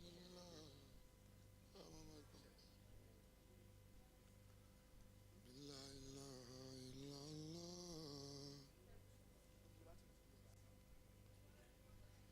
bi Muhammad Rasulullah.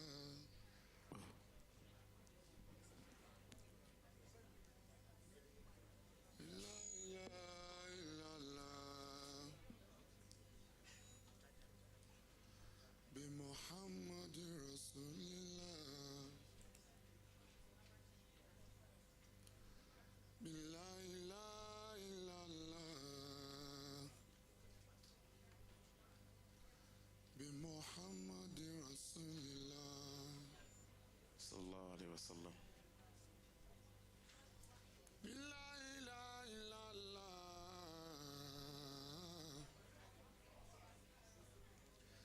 bi Muhammad Rasulullah. الشيخ الكريم لا إله إلا الله بمحمد رسول الله. الله الله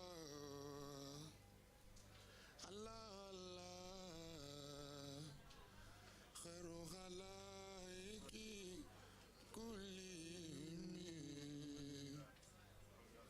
محمد رسول الله.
Annabi Muhammad. Muhammadur Rasulullah. Annabi Muhammad ya al-imami. Sallallahu alaihi wasallam. Mutala. Annabi Muhammad. Sallallahu alaihi wasallam. Annabi Muhammad. Sallallahu alaihi wasallam. Annabi Muhammad. Sallallahu alaihi wasallam. Ya al-imami. Mutala. Matajaba bibala laula udamu mushkila li'udmi ma qad yanjali Allah Allah ya Khairul alaiki kullihim Muhammadur Rasulullah. kullu ma jada bishay lima lidilli mukhtar karawata liyai fa innahu kama huwa li kullu ma jada bishay لمولد لي مختار غي كرامة لغيري إنه كما هو لي الله الله Khairul alaiki kullihim Muhammadur Rasulullah. بالله لا إله إلا الله بمحمد رسول الله بالله لا إلا الله بمحمد رسول الله Sallallahu alaihi wasallam.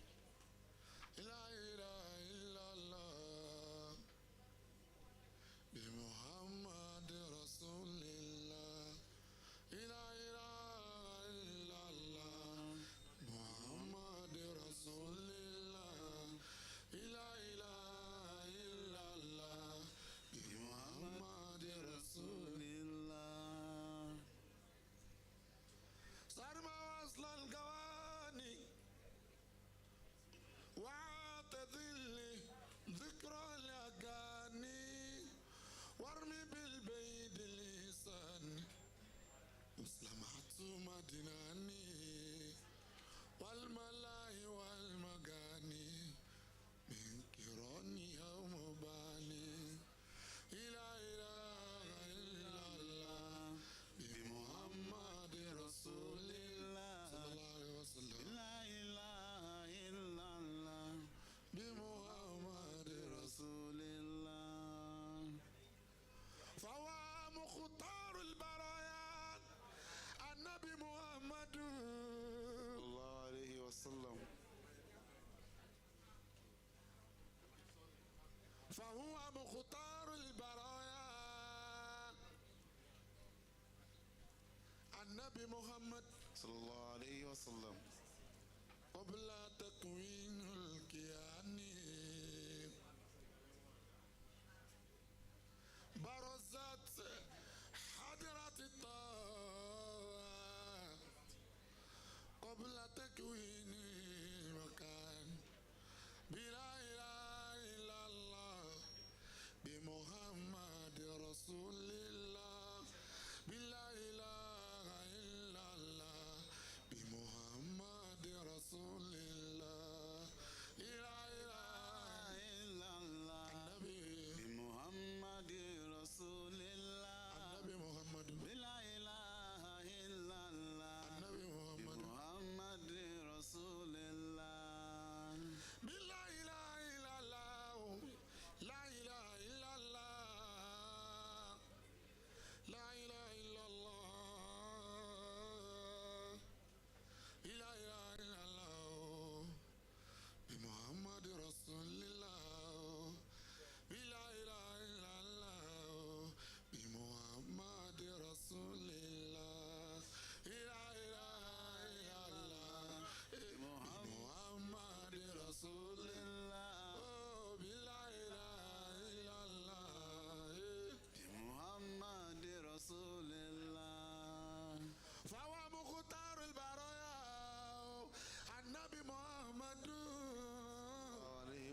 تكوين الكيان mashallah. برزت حضرات الطه قبل تكوين المكان فهو المختار البرايا.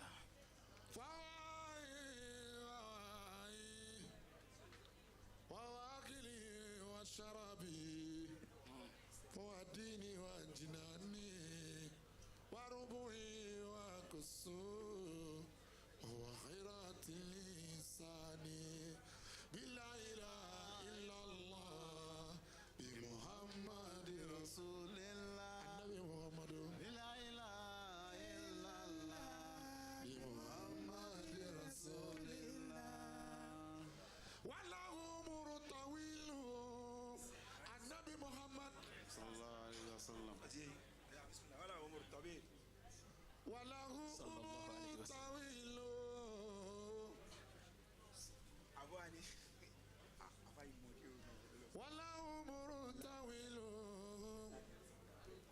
قبل تقدير الزمان قبل تقدير الزمان وهو عمر طويل. فهو أنزي وكنزي وأميني وأماني ورفيقي وطريقي وجوادي وجناني وربوغي. I promise you, I have never read of any poet who has beautifully and sincerely documented his love for Muhammad Rasulullah as much as Sheikh Ibrahim Al-Iyas Al-Qawlaqi. I have never read of any who has sincerely and honestly documented his love for Muhammad Rasulullah. Sallallahu alayhi wa sallam. سأمشي لطه خير فير ومالك. سأمشي لطه خير فير ومالك. إلى خير الناس خير من وتأثر وخير من وتأثر إلى خير الناس. إلى خير الناس ما تأثر. وأفريقيا أفريقيا لا ترتجي غير أحمد صلى الله عليه وسلم رسول إله العرش وهو تعالى. رسول إله العرش وهو تعالى صلى الله عليه وسلم. محمد رسول الله لا إله إلا الله محمد رسول الله. جماعة وجودا هيبة وجلالا صلى الله عليه وسلم. وأبصرت من زبهجة وجمالا. I will appreciate Muhammad Rasulullah could do another session that has no conference in it. So we can come and display our love for Muhammad Rasulullah. I promise you it will not be boring. I promise you that. Sallallahu alayhi wa sallam. هيبة ومهابة لا إله إلا الله. Sallallahu alayhi wa sallam. وأنت المرسلين كمالا. وهو خاتم المرسلين كما كان.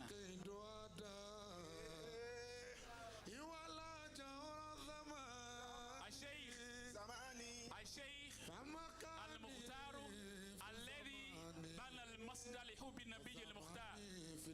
ẹni láti fún àwọn zakiri ní kọ́nfẹ́rẹ́nsì tiwọn tí ò ní ní kọ́nfẹ́rẹ́nsì àwọn ọ̀jọ̀gbọ́n láàrin nínú báyìí. torí àwọn àbáyé rìn mí wọ́n rìn mí ó sì dàbí ká máa lọ bẹ́ẹ̀ ká máa kúrò tí mọ́ngàrí yá yìí tó. nítorí wípé Maulana Sheikh Ibrahim Al-Iyas wọ́n ròyìn Muhammad ju gbogbo àwọn tó nífẹ̀ẹ́ Muhammad káàkiri gbogbo ayé lọ. kò sí rọ́ọ̀mẹ̀. ثقافة إبراهيم والعلم كله. ثقافة إبراهيم وهو علم كله. والعلم كله. مديه إمام الهاشمي وفضله. مديه إمام الهاشمي وفضله. بنى قبة الإسلام أو بنى قبة الوحي بالواحدائيا إليه بالواحدائيا إليه جميع الناس قد أمثله ومن ناجه ومن فيله أو ومن فيله ناج الإله ودينه وليس سواه إنما القول قوله. لا إله إلا الله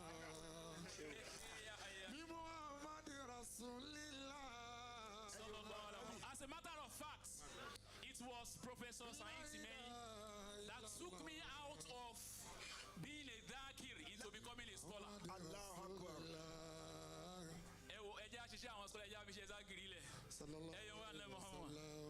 now let's move on for Allah's sake.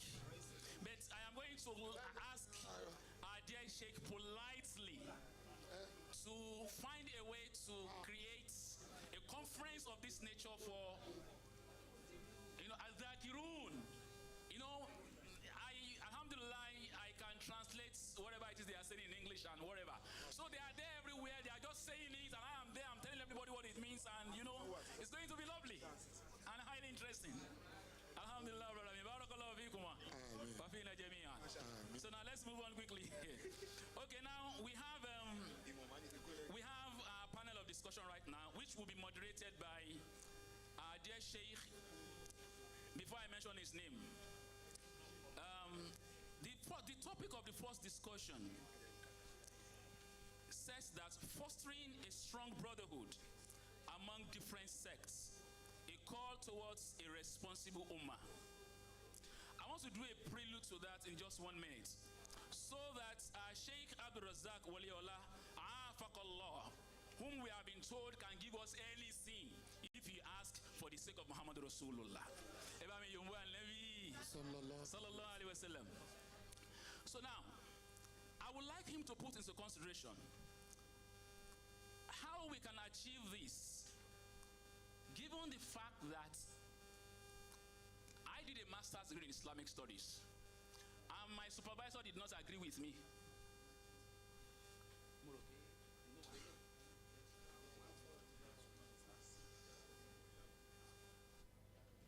Supervisor did not agree with me, and for that he gave me an extra semester.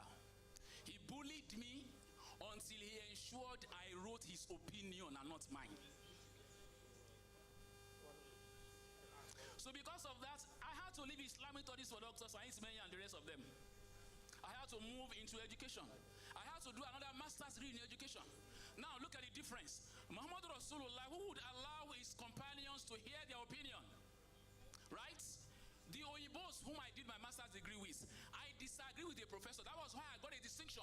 Not because I merited it, but because I disagree with the professor. Now in our own circle, I disagreed with the professor and I was punished for it. In the other circle, I disagreed with the professor and I was given distinction because of that. I would like the panel discussants to put that into consideration, how we can get out of all of this wahala that we found ourselves in.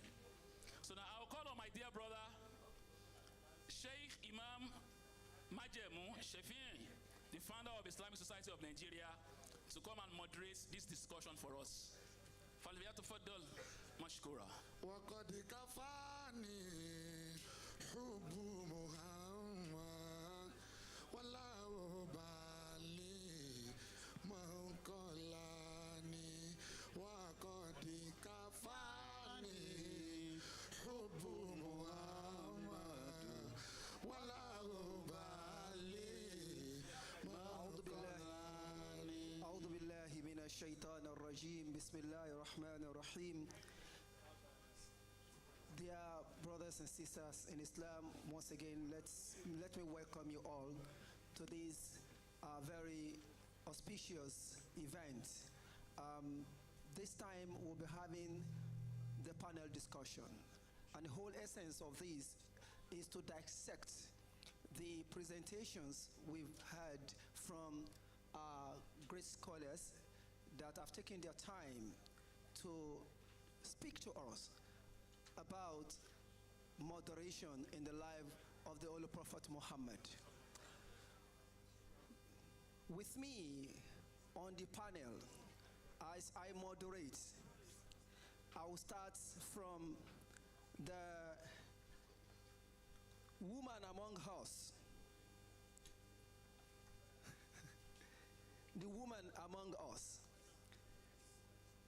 because Allah mentioned woman before male, a female before male, and that is why we will follow that path today. I would like to invite to the panel Ajia Mariam Onikijipa Begore, Mariam Onikiwa-Belgore is a multiple award-winning philanthropist and businesswoman from Kwara State, Nigeria. She obtained a bachelor's degree in microbiology from Crescent University. With her intriguing passion for answering humanitarian calls at all times, this led to the birth of a non-governmental organization, Mariam Onikiwa-Belgore Foundation, a non-profit initiative founded to empower all women and girls, building a community of strong, fulfilled, successful, and happy women through empowerment and advocacy. A serial entrepreneur in the real estate, event, and fashion industry, a wife, mother, writer, fashion enthusiast, and motivational speaker, having motivated so many youth on different platforms in the past years. An ambassador for youth and entrepreneurship development, and an advocate for global governance. I present to you Mariam Onikiwa-Belgore.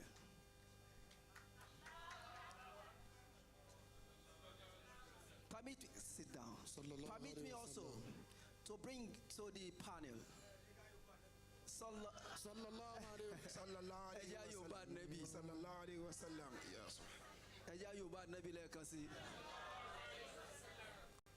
Also, permit me to bring to the panel one of a very eloquent and international scholar, Al-Ustaz Lukman Yemi Adeyemo Alabidon Atijani, is a distinguished professional with a rich background in healthcare, media, and entrepreneurship and philanthropy. Graduating from the University of Texas Health Science Center, he furthered his education as a doctoral student at the Union University School of Certified Registered Nursing and Anesthetist. Lukman has made significant strides as an entrepreneur and a renowned marketer. He is the owner and CEO of multinational marketing consulting firm, Viral and Media LLC, with headquarters in Houston, Texas.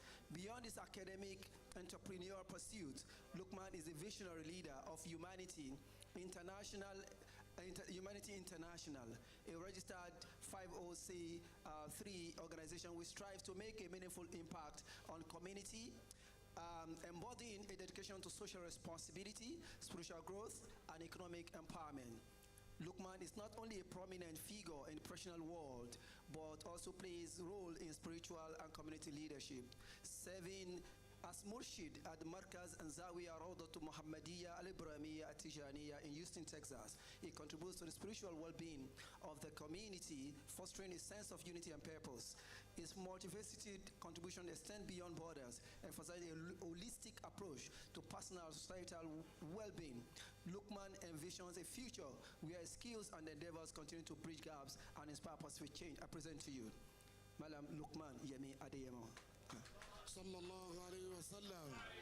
I also have the singular honor to bring to the platform. Let me go Lagos, Nigeria now. I have a distinguished someone with native intelligence. When he speaks with native intelligence, very raw in his analysis of issues and concerns in our society. Only grown scholar, Dr. Mustafa Adebayo Ballo, PhD. He's a senior lecturer in the Department of, in fact, let me just go.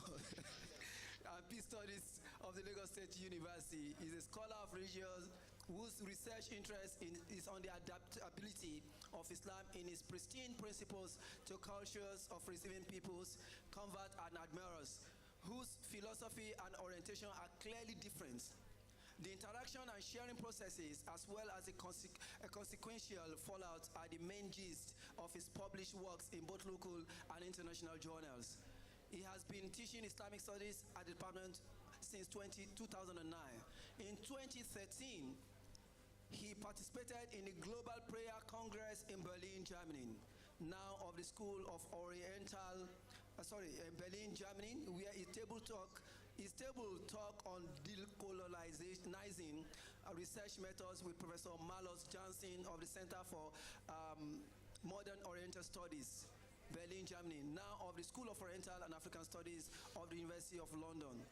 Elicited rave commentary within the academic circle and is still being regularly assessed online.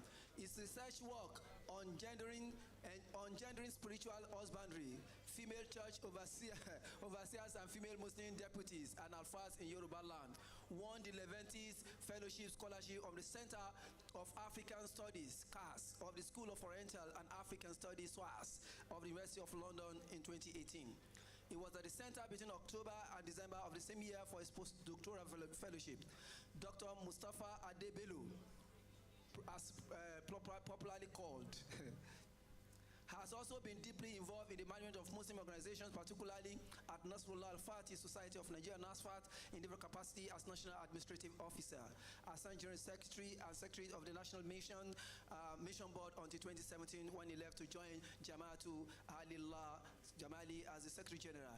He's the author of the serial storybook, Quranic Stories for the Young Ones, and a dozen of other theological motivational literatures. He's the initiator and director of Center for Theology and Spiritual Intelligence, a religio-academic outreach, non-sectarian, non-mystical, and not profit-making faith-based organization, started with the responsibility of sharing the understanding of Islam in plural society, both online and offline. I present to you once again, Dr. Mustafa Adebelu.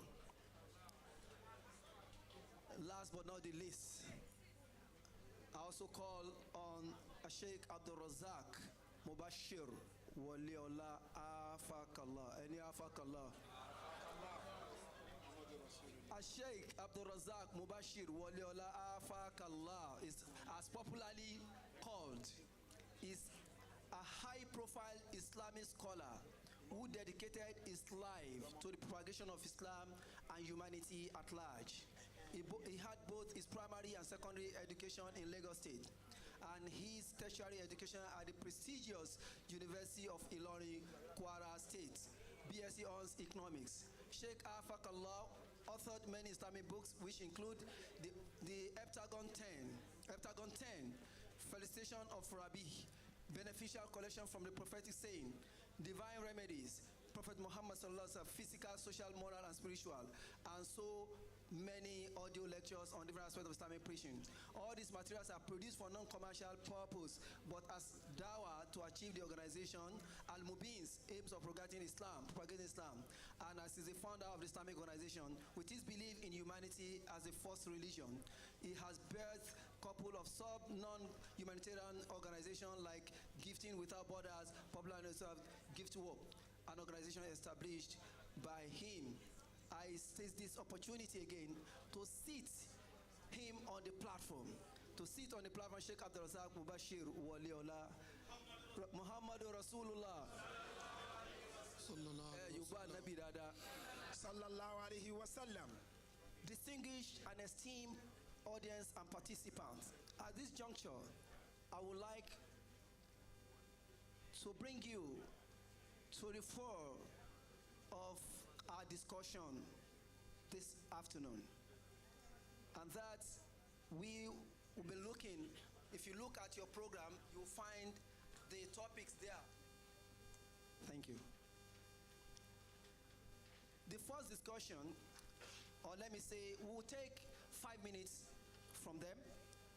We'll allow you to ask questions after each one of them must have done their presentation, and upon which they will do a roundup and they will do a recap. I have Sheikh Abdul Razak Waliola. I'm going to start from him. Sheikh, we have thrown to you a very strong question and topic: fostering a strong brotherhood among different sects, a call towards a responsible ummah. Thank you. أعوذ بالله من الشيطان الرجيم بسم الله الرحمن الرحيم الحمد لله رب العالمين الرحمن الرحيم مالك يوم الدين إياك نعبد وإياك نستعين اللهم صل على سيدنا مولانا محمد وعلى آله وصحابه وسلم. Amin. The topic before me has been well justified by the two major speakers, our Sheikh Baba Shafa and my beloved friend, Dr. Professor Oluroti Mitimein. So the 5 minutes might be too much for me. Let me start like this. Before going to the topic, let me rejoice a bit. Share for me the opportunity. Muhammadur Rasulullah. Muhammadur Rasulullah. Muhammadur Rasulullah. Ẹ ti rí tailor mi ó disappoint mi ni. Aṣọ tí mo fẹ́ wọ̀ wá, nọ́mbà mọ́tò mi tí mo lò sí 454. The numerical value of Muhammadur Rasulullah. Ó lè kọ́ inscribe sí ibi aṣọ mi nítorí pé mo ń bọ́ mi lónìí mo kò tètè parí ẹ̀. Ó dùn mí gan. And that is so beautiful. This is so beautiful. Wallahi ta'ala. The first point we call ever in my life, Muhammad is so beautiful. And this place is so beautiful. Gbogbo ata contribute sí Ọlọ́run má jẹ́ ká yé wa beautiful. Látòrí iṣẹ́ Mukhtar ní ugly láíláí. Physically, mentally and spiritually and financially. Bi alfi la hawla wa la quwwata illa billahi al-ali al-azim. Going to the topic, when our Baba Ashafa, when he was talking, I said, oh, this is what I want to tell everybody. He made mention that we have to be tolerant, that we have to be accommodating, that we have to be loving. That takes me to one ayah of the Holy Quran. That ayah is very, very popular. Coincidentally, it's Muhammadur Rasulullah wallazina ma'ah ashidda'u 'alal kuffar ruhammahu bainahum. Baba wa ní ọgbà wọn ti rí pé àjọ discuss ayah yẹn rí ní NTA. Lójú mi, Dr. Sir, Professor Sir, lójú mi, mo rò pé Ọlọ́run ti nǹkan kan síwájú ojú nǹkan kan sẹ́yìn. Muhammadur Rasulullah, Muhammad the Prophet, the messenger of the Almighty Allah. Wallazina ma'ah, and those who are with him, ashidda'u 'alal kuffar, they are so stern, they are tough upon the kafir. Taba accept ayah ibe, that means the Prophet is a terrorist. But on the other hand, wallazina ma'ahu ashidda'u 'alal kuffar ruhammahu bainahum. Ruhammahu bainahum, whenever the Muslims have mutual compassion within themselves, that will be a terrorism against the kuffar. Táwa Mùsùlùmí bá fẹ́ràn ara wa tá a ṣe dáadáa síra wa, ìyẹn ni ó terrorize àwọn kèfèrí. And that is the missing link today. Tó fi jẹ́ pé the ummah seems like be a broken spectacle. Tó bá broken into pieces. Mo yẹ wo yáyí lọ́kàn yìí. Ẹyọkan ní ìwọ̀n báyìí yín rí bí 1 million. But I pay over cleaned, till blow. I will still see him as one. We Muslims today, we don't see ourselves as one. And the rallying point, lecturers don't submit. We have the same prophet, the same book, the same Qibla. Why are we now like this? Mo fẹ́ postulate kí ni kan sá, Dr. Sir. Inú kan tí mo fẹ́ postulate ni pé nǹkan tí gbogbo wa máa ń sọ náà ni, when you meet a non-Muslim, the first thing tó yẹ kó sọ fún ni kó sọ fún nípa tawhid. Abi? I believe there is something before tawhid. Níjọ́ tí Ànábì fẹ́ pa àwọn èèyàn sí tawhid, he introduced himself. If I tell you something is behind me, will you believe? They said they will believe. If I tell you something is going to attack you at the back of this mountain, will you believe? They say they will believe. Then he said, Qulu la ilaha illallah. Tí Ànábì ò bá dá, that is the secret to anu kul tọ́lọ́ mọ́ ní kánábì sọ fún wa yẹn o ẹni tó fẹ́ sọ̀rọ̀ yẹn la gbọ́dọ̀ kọ́kọ́ mọ̀. There is a difference between reading the hadith and knowing the personality of the prophet. Ní táìmù Tania Professor Timerin sọ pé you are not good enough as a speaker. Tó máa fún ẹ láyà kan tó sọ nù nípa ànábì lọ́dún yìí. Wọ́n tó máa fún ẹ ní next year náà the same thing ló sọ jẹ́ kó tún ti jù bẹ́ẹ̀ lọ. So ẹni tó fẹ́ sọ̀rọ̀ yẹn should be the first intro. Ọ̀pọ̀lọpọ̀ ẹni tó jẹ́ tí ò jẹ́ mùsùlùmí kò ní ka Kùránì rí o. The first Quran tí ó kà ni you are the one. You be the first Quran tí ó kà. So we should be able to be a good ambassador of the Prophet, a good ambassador of Islam and Al-Quran Al-Karim. Let me stop like this. Thank you. Muhammadur Rasulullah. Jama'a Yumba Nab Muhammad. Yeah, thank you, sir. He mentioned something that I want us to reflect upon. And he talked about terrorism, terrorizing. What he's trying to tell us is that instead of you carrying arms to terrorize anyone or to abuse anyone as a form of terrorism, it is better we build our capacity. We use our good behavior. I will tell you how to terrorize someone with your good behavior. A Christian had confronted me before and said, Imam, you are not behaving like a Muslim. And I said, how? He said, you are good.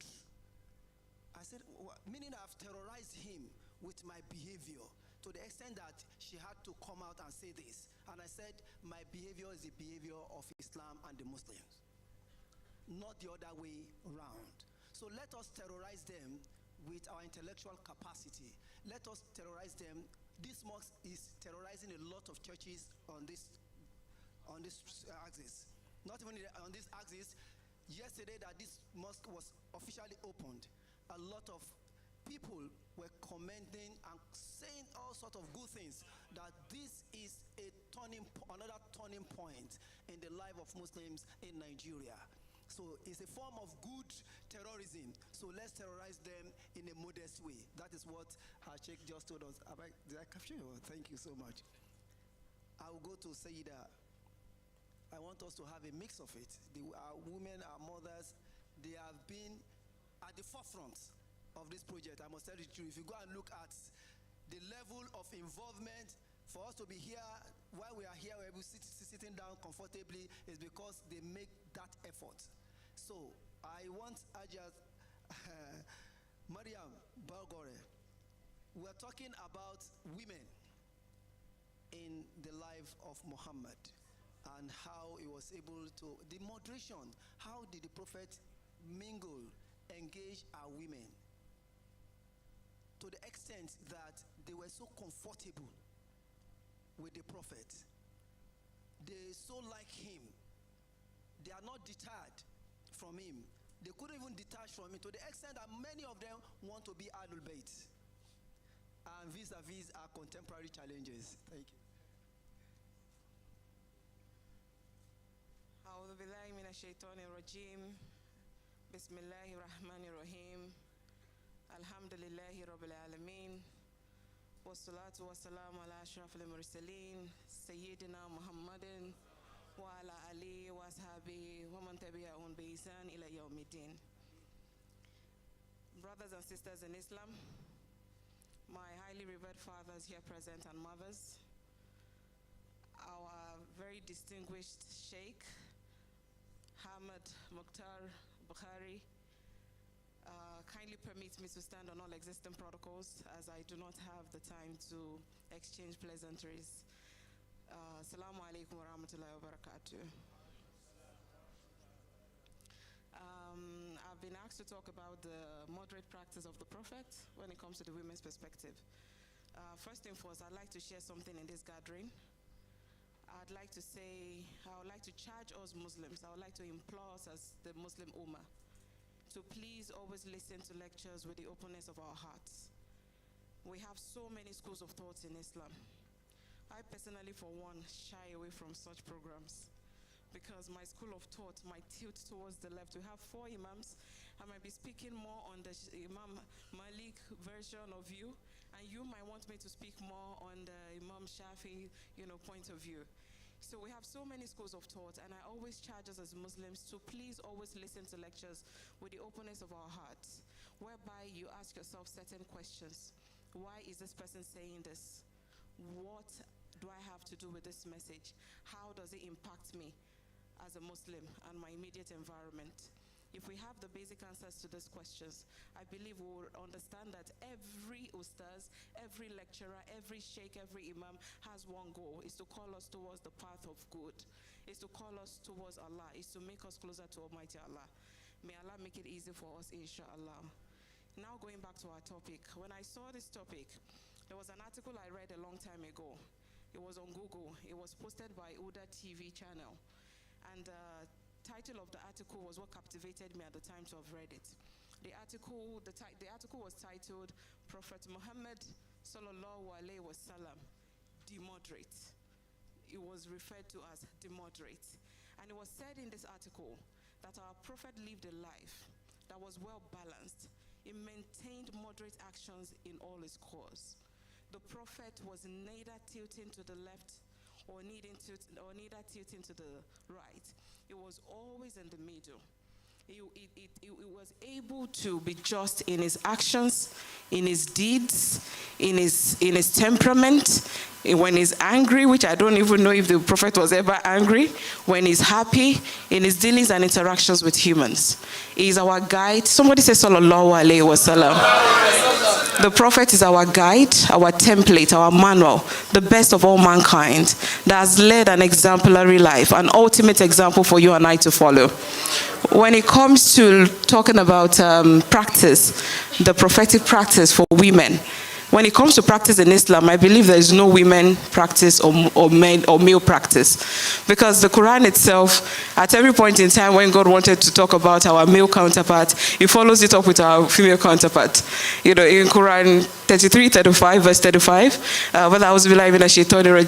Allah would say, Inna al-Muslimina wal-Muslimat. It went on and on and on. It was neither on one side, it was always for the both of us. So when it comes to our practice, when I started researching on this topic, I found one thing missing. The reason why we are having problems in the society today, it is very simple. It is the taqwa, the fear of Allah, the consciousness of Allah that is missing in our society today. Be you a woman, my sister, or be you a man, my brothers, where have we put the fear of Allah? If we're able to go back to the basics, the drawing board, and we imbibe the culture of knowing, I've never seen Allah, you have never seen Allah, no one here has seen Allah, but we are aware of his majestic presence in our midst and within us at all times. So what we need to do is, we need to cultivate our souls. We need to live for Allah. We need to know that Allah is present, is within us. There was a time I had a conversation, it had to do with parenting with a group of women. And somebody asked me, how do you think you can be a successful parent? How do you think your own parents actually raised you and brought you up to have been a success story? And then I thought about it for a few seconds and I asked myself, why? All those days when we were in school, why didn't we used to go to the club? Why did I never drink? Why did I never smoke? Why did I never, I always tried my best to be upward at every point in time in my doings. It was not because I was aware of a lot of things going on around me, but I loved my father. A parent is the first God. Mothers, please listen. You are the first teacher for these children. The family is the smallest unit of the nation. When the family is grounded, the nation will be sustainable. The nation would then come together eventually to make our world. When our children love us, they would take everything from us. If you tell them this flour is eatable, it's artificial flour, but they will eat it because they do love us. My father showed us so much love while we were growing up.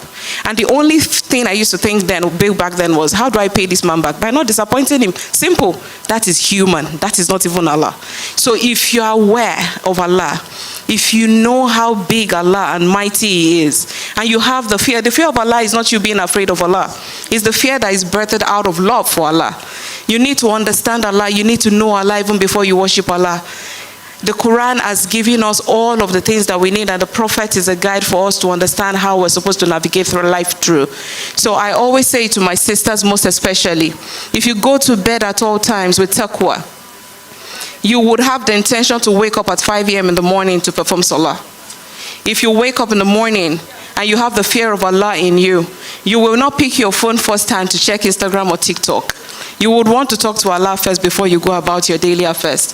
When it comes to modesty in Islam, when it comes to moral standards and upbringing, conducting yourself as the beautiful being that you are in Islam. If you have the fear of Allah in you, you will be moderate in everything that you do. When you dress, how am I dressed? Am I tilting towards this place or that place? Okay, I can achieve a balance by just trying to be in the middle. So I charge us all today to work on our faith, to work on the fearness of Allah in our heart. Even our Quran says it in Quran 2 verse 2, that the scripture, no doubt, is for the ones that are conscious of Allah. It says, Alif Lam, A'udhu minash shaitanir rajim, Bismillahir Rahmanir Rahim. ذَلِكَ الْكِتَابُ لَا رَيْبَ فِيهِ هُدًى لِلْمُتَّقِينَ is for you in your heart. The conscious of the book that He has brought forth for you is for the ones that are conscious of Him. So I would charge us today to please go back to the fear of Allah. It will perfect everything that we need to do in life. Thank you so much. Thank you. MUHHAMMAD ROSULULLAH. Thank you very much. And that is taking us to a very deep perspective of moderation in the life of the prophets, as in respect to the prophetic life. What we have heard from her, she talked more about love. And love has no boundary. And one of those qualities of the prophet that he showed to his wives and family was love. She gave us a very clear example of how she was brought up with love. And if love is in our hearts, love is taqwa, not because Allah says pray or don't do this, don't do that. Whatever you abstain from in the cause of Allah, it is the love that you have for Allah. And there's no way you can live a moderate life without being caring and loving. If you love your fellow Muslims or fellow human, you will not compromise their life and properties for anything, for any sake. It doesn't worth it, because love worth more than anything, and Islam is love. Let me shift our attention to our third discussant, and that is in person of Sheikh Lukman Yemi Adeyemo, will help us to explore the trajectory of moderation to foster peace and understanding among Muslims. أعوذ بالله من الشيطان الرجيم بسم الله الرحمن الرحيم والصلاة والسلام على الفاتح لما أغلق والخاتم لما سبق ناصر الحق بالحق والهادي إلى صراط الله المستقيم وعلى آله حق قدره ومقداره العظيم يا همة الشيخ أدر لنا في هذا المحضر فلتعتفي بنذرة تأتي لنا بالظفر. الحمد لله والصلاة والسلام على من حمل مشعل الهداية ونور المعرفة وأنار للناس الطريق وبين لهم ما نزل إليهم من ربهم ومولاهم حتى دنت رقاب الجبابرة وعنت للحي القيوم وجوه الكياسرات والأكاسرة الداعي إلى الوسطية من بلغ الرسالة وكان ضمن رسالته الوسطية وعاش قبل أن بعث نبيا وأرسل رسولا بين الناس بالوسطية وعرف بذلك وعلى ذلك عاش ومات وإليه دعا. فإن هذا ودع هذا المسجد إشارة إلى الوسطية، إذا أن المسجد حدث وسطا بين المباني، وصاحب المسجد نفسه رجل الوسطية. دعني أولا أن أقدم الشكر الجزيل إلى من شرفني بالحضور في هذا المؤتمر، لأنني ما اعتبرت نفسي أحد المحاضرين، بل أحسب نفسي أحد طلاب العلم الذين جاءوا إلى هذا المحفل ليتعلموا، ولقد تعلمنا. من أنا حتى أشارك مثل الأستاذة الدكتورة سعيد تيمي في الإلقاء في مثل هذا المكان، وأنا بينكم غريب، ولقد طال أن أفعل مثل هذا، مما لا أنا ألازمه إلقاء الورقات، لأن الدنيا الآن قد صارت مكانا حيث إن لم يكتفي الرجل بنفسه يصاب. ولما حضرت ورأيت مثل مولانا شيخ سعيد تيمي بيننا،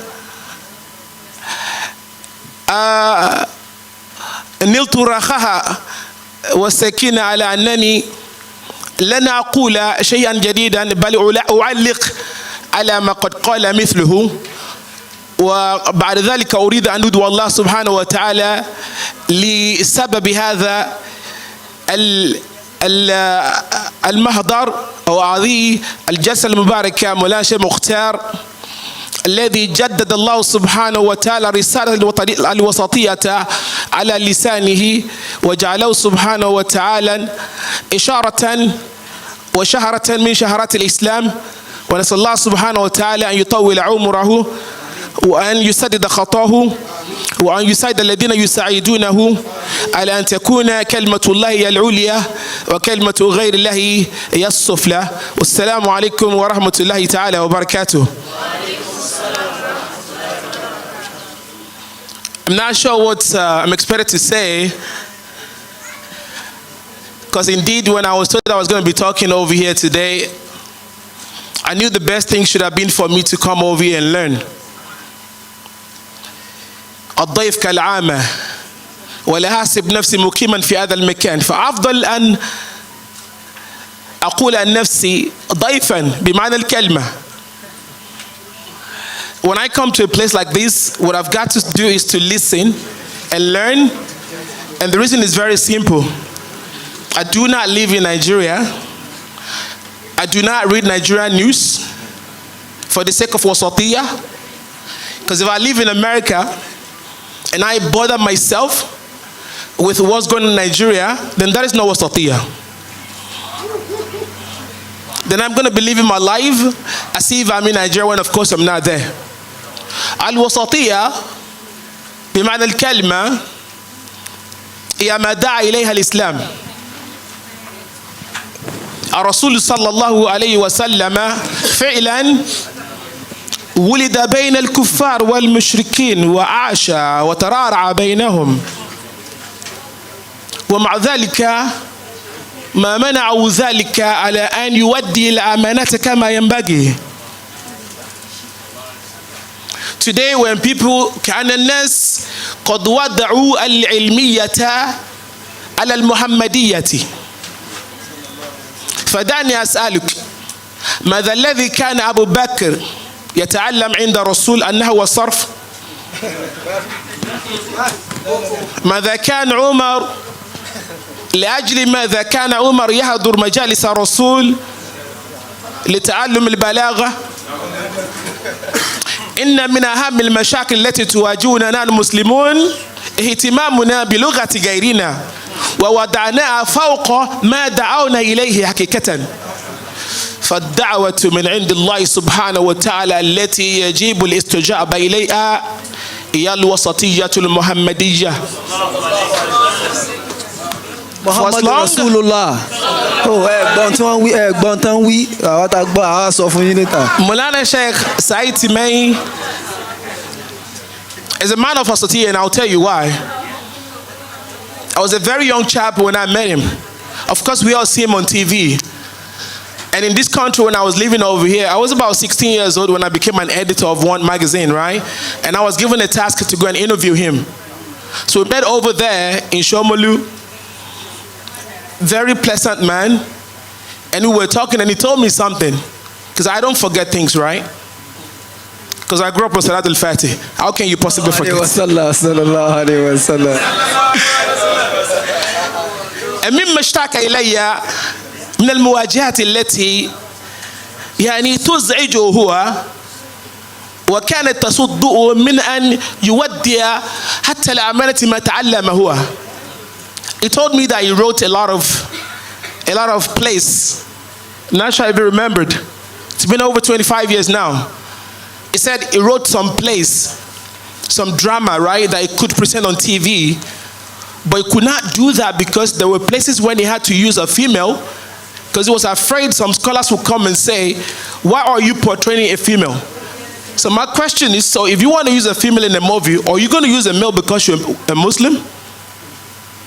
If there is wasatiyah, and you can watch a movie for the sake of it being a movie, we're not going to judge a man who's trying to portray a message of Islam, but he has to do justice by using the appropriate character. In this society, Maulana Sheikh Mukhtar, he knows I do not give lectures. Because, I mean, I grew up over here, and each and every day when you turn the TV on, they give lectures every damn day. And it does not work. And it's just stupid to keep doing the same thing over and over again. And he's done something very awesome. Whenever you come to this gathering, you've come to listen to him. So you are forced to be a student. That is wasatiyah.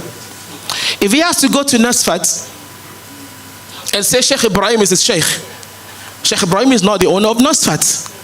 So you want to proclaim Sheikh Ibrahim, you get your own place. That is wasatiyah. Maulana Sheikh Said Timay حصل على شهادة عالية تجاوزت حد نيجيريا, and does not call himself wali. إنه معلم مدرس في الجامعة لا يدعي ما ليس عنده. هذه الوسطية. And it's not so.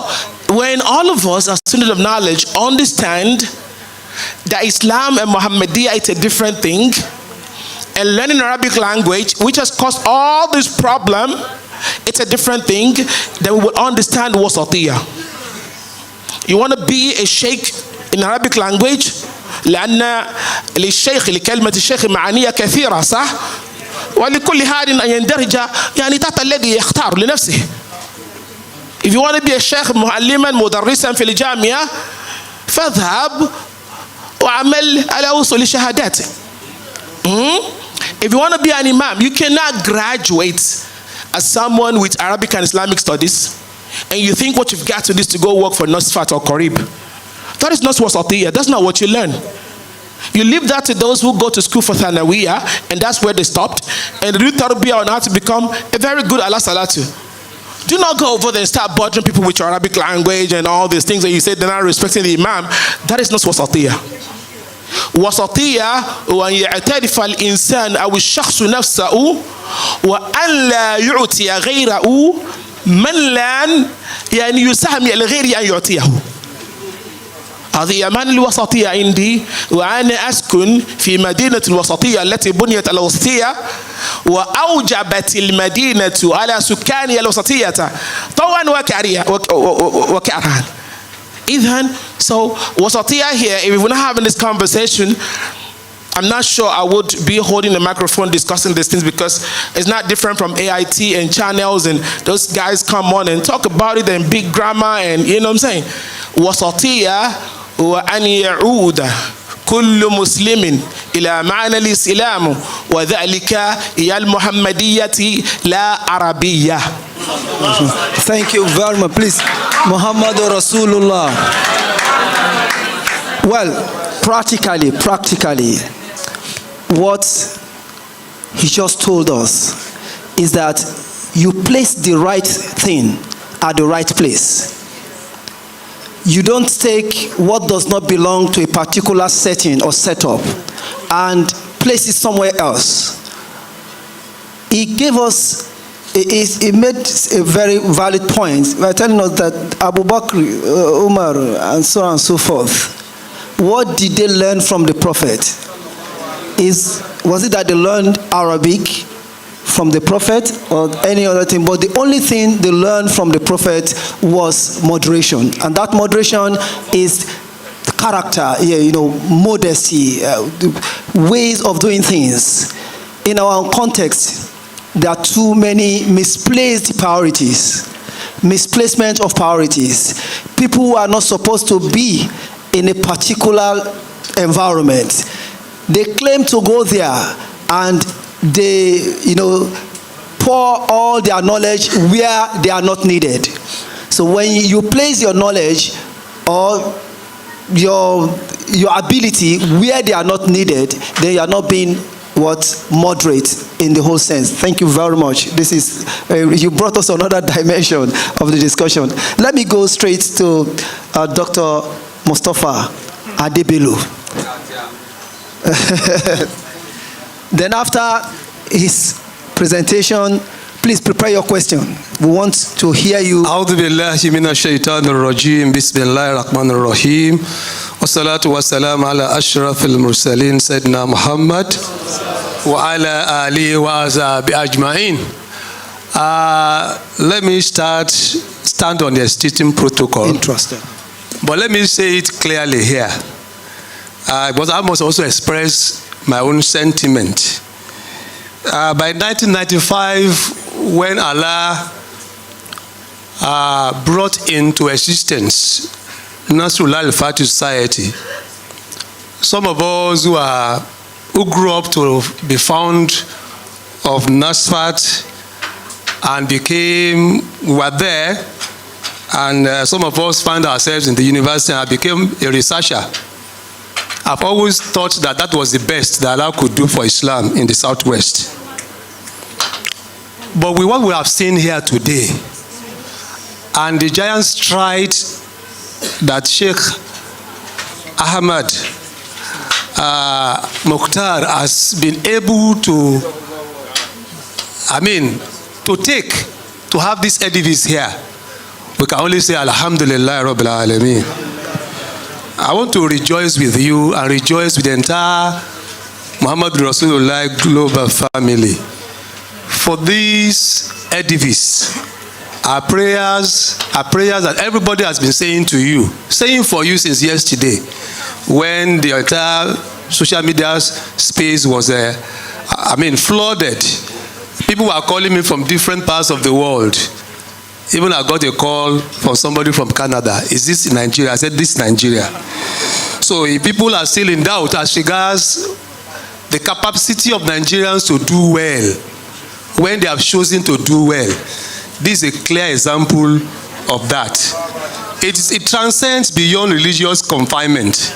The capacity of somebody to say, I want to do this, and I want to do it, and get it done in record time. May Allah continue to bless you, sir. Let me also mention to the fact that what you have asked us to do here, I want to align myself with all that has been said, particularly the sentiment expressed by my brother here. I also don't like talking. I talk in the classroom. But I tell people, you don't require Allah to tell you when you are soaked in the rain. Perhaps for those of us who live in Lagos, you are soaked in the rain and you are moving around and you are pressed with urination. Do you require the Quran, Allah, to tell you how to do it? Be honest with yourself. It has happened to you. So what do you? Will it not be stupid for you to be looking for toilets? You are in the rain. You are soaked already, and you are now pressed. What will you do? You know what you have done, Abi? I also did the same thing. So sometimes, some of the things we say here are things that we know already. We know it already. Professor Timei mentioned something, that the fact that people said Islam, the God that we serve, is a transcendent God. One clear thing we must all agree, and you can even go and study about it. You know what we quarrel about as Muslims? It's not even the jurisprudence. But issues about jurisprudence are definitive issues. How to pray, how to fast, how to go on Hajj, what are the rules for marriage, the rules for divorce, all those things have been settled. Our quarrel most often is on the basis of theology. And whether anybody likes it or not, it is speculative. It's speculative.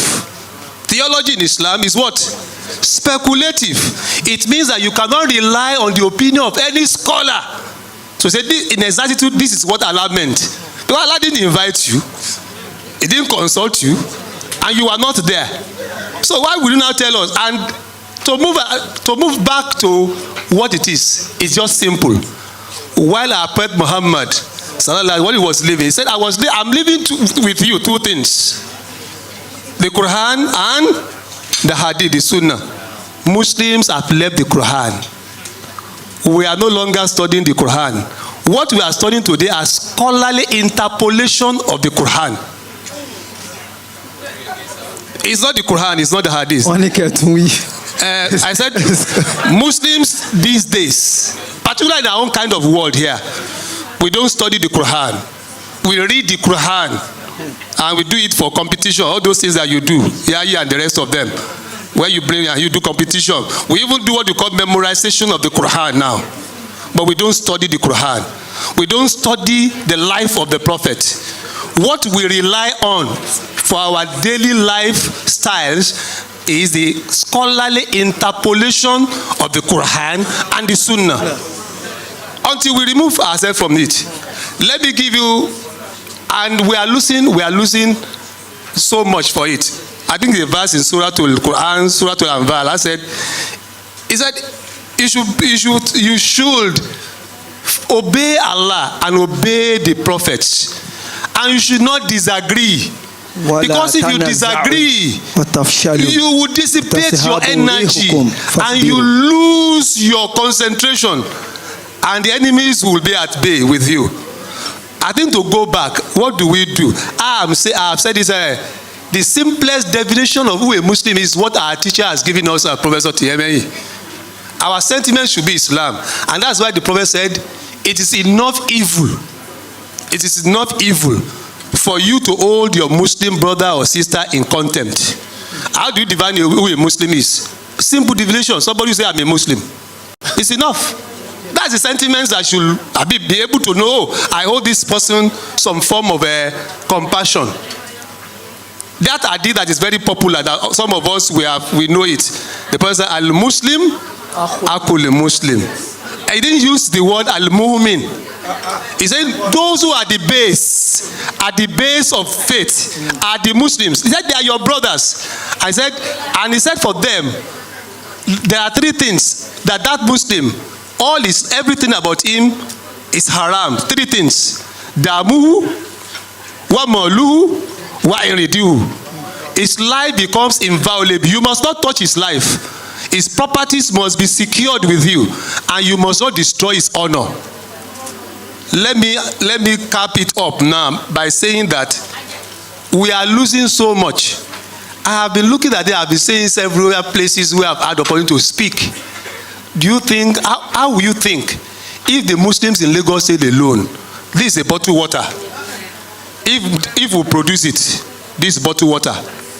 Because one of the things that is fueling this intra-religious conflict among us is poverty. We are so poor.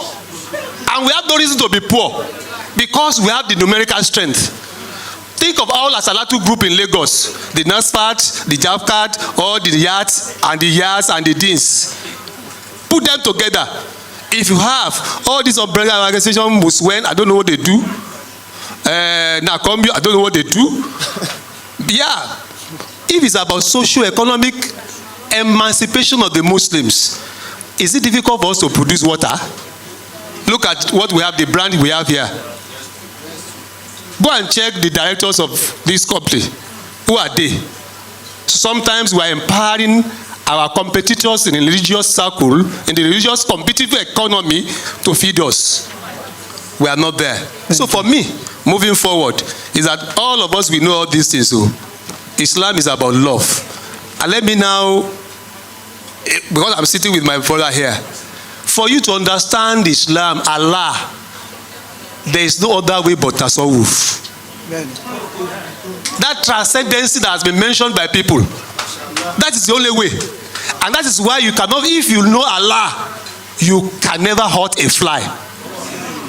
It only takes, regardless of who a scholar, that scholar is. If a scholar is telling you, kill people, hate people, don't greet them, don't eat their food. If any scholar is that scholar did not know who Allah is.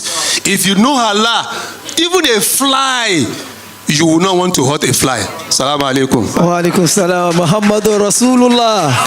Wa alaikum salam. Thank you, Dr. Mustafa Adebelo. Succinctly put, if you want to know Allah, be a Sufi. If you want to know Allah, be Muhammadur Rasulullah. Thank you very much. I would like to take question from the participant. If you have any question before we close the panel discussion. Remember that you have one big assignment as participants. After this, we're going to break into 3 groups. The MC will announce to us the 3 thematic questions that we need to answer. Why are we doing this? We must get something out of this discussion that we have. They have poured out everything to you. How do we put them into practice? One of the problems that we have with our conferences in this part of the world is that the presenters will come, they will work day and night and present to us. And after leaving here, we forget about it. And everybody just go and we come back the next time. So this time, we want to concretize it. And that is why the last session of the conference will be the breakout session. And it's going to just to take 15 minutes. 15 minutes.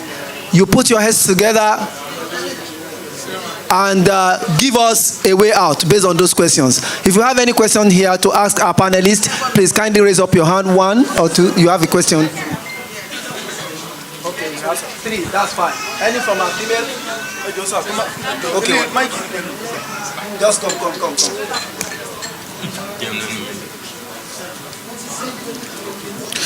My question is for Ajia Miriam. So Ajia, so how do you have a platform for training someone of your caliber? Number 1. Number 2, I can see. Number 2, Ajia Miriam. So you spoke well, but I want you to do one thing. So in what you present, you don't give it a conclusion. Conclusion is sense that the way we are seeing all our young ladies outside there, no, I don't want to use that adjective because it's not encouraging at all. So I'm seeing you the way you dress. So what are the ways or a platform can you create so we are ready to join you? To mentor them. So to mentor them. So that's my question. Okay. Wa alaikum salam, my brother. Thank you so much for the question. You asked, the very first question you asked is a training for a woman of mine. Yeah, just to mentor people. To mentor people. Well, I believe that in everything that we do as Muslims, we're actually ambassadors of this religion. So I try my best. I like something my brother here said. We are here to learn, unlearn, relearn as we continue to build up on our knowledge. So I don't want to speak from a righteous point of view because we are all work in progress. Every Muslim here is a sinner, and we strive and thrive to just look for the mercy of Allah on a daily. So when it comes to mentoring women, I have a foundation that mentors young girls, because I believe that you catch them young. So the foundation enables and empowers them the best way we know how to. As regards your second question, I spoke about the fearness of Allah. That is the answer to all our problems. That is the answer to all our questions and the solution to all our problems. Wallahi, as women, as humans, as male, female, anyone, it doesn't matter at this point. If we hold on fast to the recognition of Allah, knowing that He is here within me, He can see me, even if I cannot see Him, it will guide every decision we make. The outfits, our attitudes, our interaction in private, in public, everything goes back to how well we know Allah. I spoke about the concept of self recently. The problem that we have in Islam is that we do not even know the God that we serve. Allah says, know me before you serve me. Farifuni qabla an ta'buduni. How do you even serve a God you do not know? In knowing your God is you knowing the Prophet. In knowing the Prophet is knowing yourself. You have to first of all fight the battle of, as I said, education. You need to know. We need to find out. We don't have to listen to the fine-tuned version, as my father here said, that people are feeding us with. We have all the resources out there. It depends on how well we want to use it best. So I hope I've been able to answer your question, my brother. Thank you so much. Thank you. I'll take this. Okay, well, then you have to come.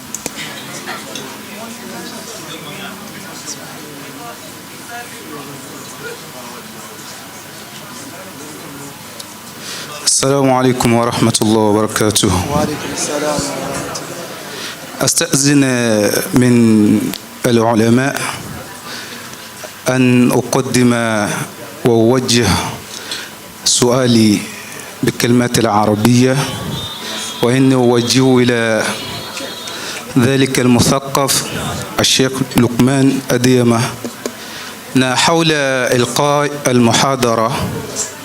ذكرتم بأن في بيئتنا هذه قد كان العلماء يتدارسون الناس على الشاشة حتى يومنا هذا، ولا نجد فيه أي تغيير حتى يومنا هذا.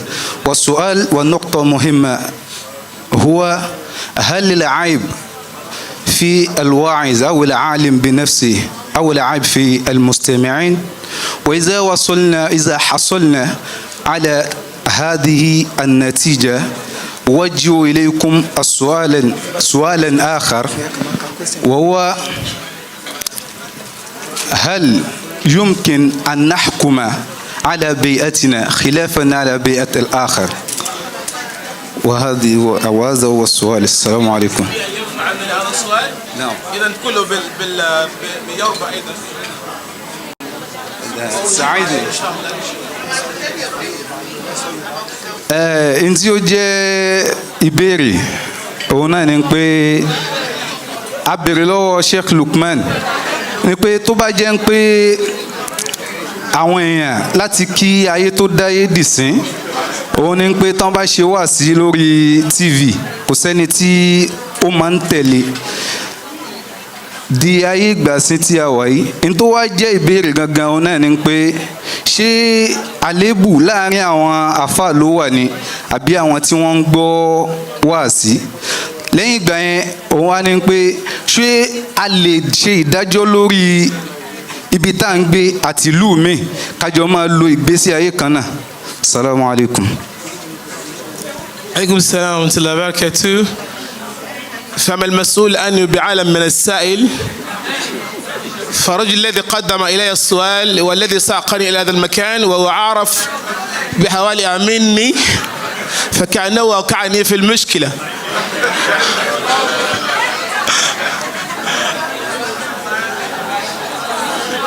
صلى الله عليه وسلم، صلى الله عليه وسلم، صلى الله عليه وسلم.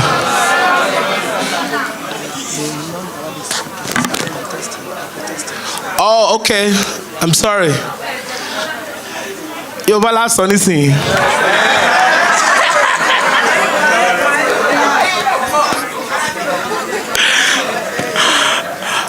Wàhálà tí ọ̀rọ̀ tí àfa béèrè ni. Àfa mi lẹ́nu tó wá béèrè question yẹn. Ó máa mọ̀. Tí ọ̀rọ̀ yẹn ó lè ti béèrè ẹ̀ líka tó kú. kí ló wá fà tó wá dá dúró dásìkò yìí ó sì mọ̀ pé mi ò níwèé Nàìjíríà ó fẹ́ kí wọ́n mú mi lẹ̀ ni. Wàhálà tí the problem we're in this country.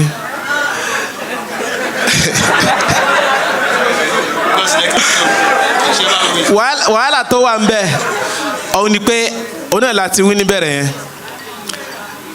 Society ni problem.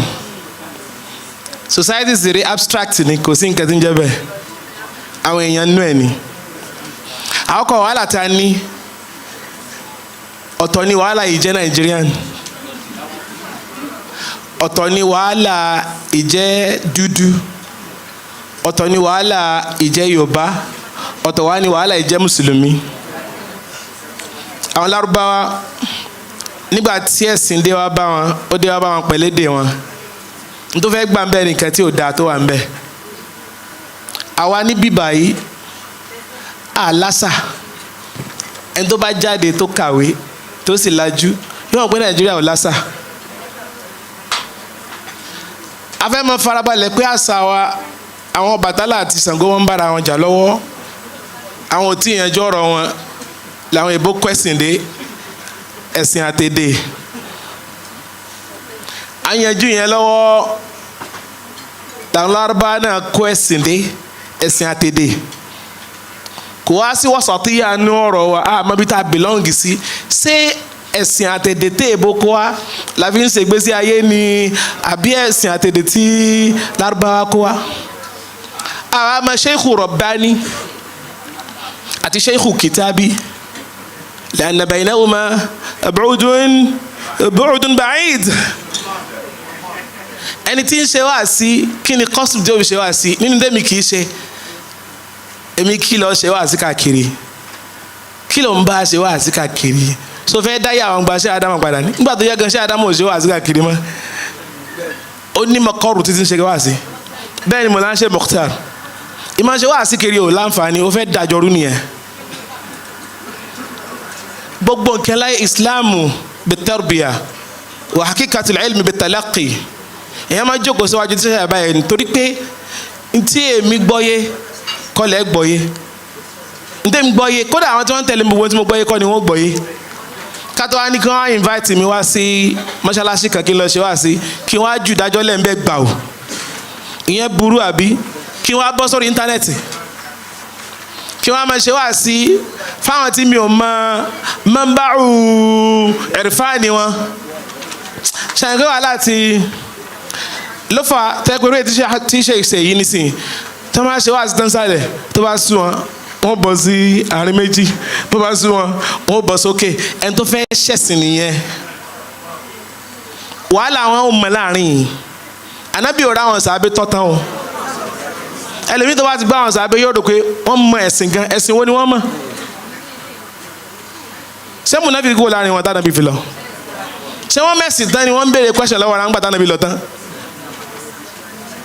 àfa kọ̀ọ̀kan èyí tó dáa fún un bó ti wulẹ̀ kó kéré tó àníyá àmàlà litasis mithli adha wa in lam yastati fallah subhanahu wa ta'ala yajzi ala qasdihi yóò lè kọ́ bu èyí ó ṣe tẹ̀kìyìdì kí ni mo fẹ́ káwọn yẹn kí ni mo fẹ́ kí wọ́n gbọ́yé tí mo fẹ́ kọ́ wọn tí mo fẹ́ kí wọ́n gbọ́yé yẹn òun làwọn gbọ́yé torí ò lè tẹ́ gbogbo yẹn lọ́rùn ò sì lè já àfa gbogbo ayé so àfa aswad wàhálà àtẹni tí ń ṣe àtàwọn tí wọ́n ń tẹ̀lé àwọn méjì ní wàhálà tó wá tóbi jù ń bẹ̀ òun ni society ta wà yìí tó yẹ pé ẹni tó lọ lè kéwù kò sí ètò fún wa ní Nàìjíríà yìí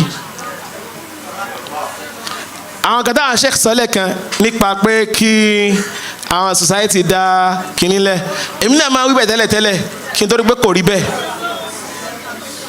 ta ni yóò control ẹ̀ ṣáfà oníṣẹ̀rí àti kọ̀nù ni yóò control ẹ̀ ṣó mọ tẹ̀ǹfìsì ọ̀rọ̀ tìsọ́dù ni ó dùn wí bẹ́ẹ̀ àwọn ibi táwa ti wá azima capitalism láti wá ó jẹ́ ká mọ̀ pé ṣẹ́rí ọlọ́run wà báyìí àwọn mùsùlùmí wà báyìí ni gbogbo nǹkan kọ́ ni ẹ̀sìn àwọn garbu àwọn west tó jẹ́ káyé wọn dáa ó ní pé wọ́n mọ̀ pé ẹ̀sìn á lọ kírun á lọ sí church on Sunday lẹ́yìn yẹn ayé ló kù àmọ́ mùsùlùmí ẹ̀sìn kọ́ ni gbogbo ẹ̀ bóun ni gbogbo ó ṣe jẹ́ sìn ṣẹ́sìn ni ó ṣe sàládì fún wa kásámọ́ ti fi ẹlẹ́dẹ̀ jẹ ẹ̀sìn kan tó wà ń bẹ̀ nù àmọ́ mi wá lè pọ́n sáládì mi ní Sùúrùlérè kí n pọ́n bí ebo ni ò tó Sùúrùlérè ní àyè àfáàyàn ti wí bẹ́ẹ̀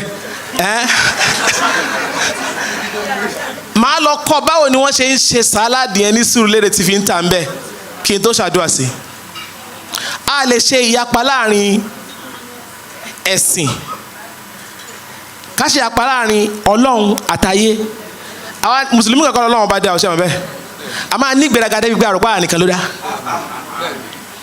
àwa ti rò pé ṣé Mukhtar bá fẹ́ kọ́lé yìí nísìn Ọlọ́run ó ṣe Ọlọ́run wo ni ó ṣe ìwọ nìkan ló dá ni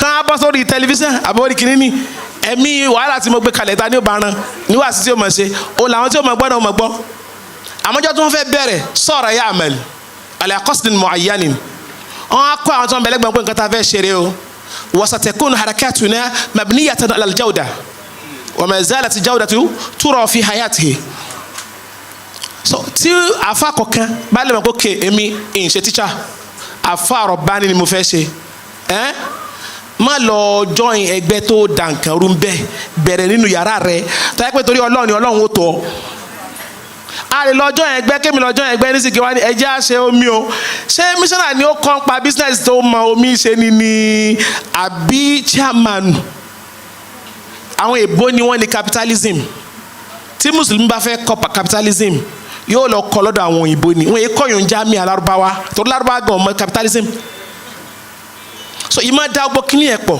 òun ló fa wàhálà yẹn táfà bẹ̀rẹ̀ pé ṣáà lè fi ìdájọ́ ibìkan dájọ́ ibòmí a lè ṣe bẹ́ẹ̀ a ti ṣàyọjú rẹ̀ náà àyè bẹ́ẹ̀ kọ́ a ti ṣàyọjú rẹ̀ a ti lọ kọ́ èbó wá rè culture ni bó bá fi lè ṣe nǹkan tí ó dàbí tèbó àfi kó kọ́ bí èbó ó ní mọ̀ fi Islam kọ́ ó ní lọ kọ́ economics tó yẹ pé gbogbo mẹ̀yàrú rẹ̀ àwọn èbó ni wọ́n ní kọ́ wa mọ̀ fi ṣẹ̀rí àkùn kí ló kàn ṣẹ̀rí àánú yùn ṣé alamọdé ò ní fẹ́ kọ́ mọ́ṣáláṣí nísìn ẹ wo Sheikh Ahmad wallahi innahu mathalun ala li kulli shabab al-Islam. Muhammad Rasulullah. And it's easy for me to identify with someone like him. I've been coming to Nigeria forever. I do not have friends because they will think I'm crazy. He started an ecosystem. Do you understand? At first, when he graduated, he went to Nosfat and learned. Wọ́n kọ́ wa nílé kébí wọ́n ṣe máa ń ṣètò òòjọ́. Mo sáré mo fẹ́ ha bàlágà àti dùrẹ́dì tó fi tápà kọtíra òun la mọ̀ sá. Wọ́n kọ́ lọ kọ́yìn wọ́n á kó mbẹ́ wọ́n á dá tiwọn lẹ̀. Wọ́n á dá ecosystem sílẹ̀. Gbọ́ ara wọn yẹ. وهؤلاء رجال الذين يعني كل واحد منهم بنفسه رجل wọn àkódìdì sí ara kí àwọn jáná sí sílẹ̀ kó wọn ó jà sí òkè yóò wá fún dìdìrín láyè láti wọlé pé àwọn eléyìí ọmọ tí wọ́n ń ṣe ẹ jẹ́ kémi ó jẹ chairman yín chairman alihuda ọmọ kéwà alihuda ni ẹ gbọ́ tó bá fẹ́ tó bá wá ó wá kọ́ Muhammad Rasulullah ni nǹkan ní ògbé tó fẹ́ kọ́ wa mọ́nájú ṣe Adam nìyẹn mọ́nájú ṣe Kamel nìyẹn ìdájọ́ wípé bó bá ṣe nǹkan àfi kó o nípalẹ̀mọ́ fún bẹ́ẹ̀ bó ṣe máa ṣe nìyẹn èsì wọn ò nípalẹ̀mọ́ fún wọn ní máa fàdúrà pọ́ọ̀tì àdúrà olùfín pọ́ọ̀tì tó nípalẹ̀mọ́ fún kọ́ ẹ pé ẹnìkan ló kọ́ mọ́ṣáláṣí fún wa nísìnyí àti àwọn láwọn ṣàdúrà pé látàrọ̀ nísìnyí.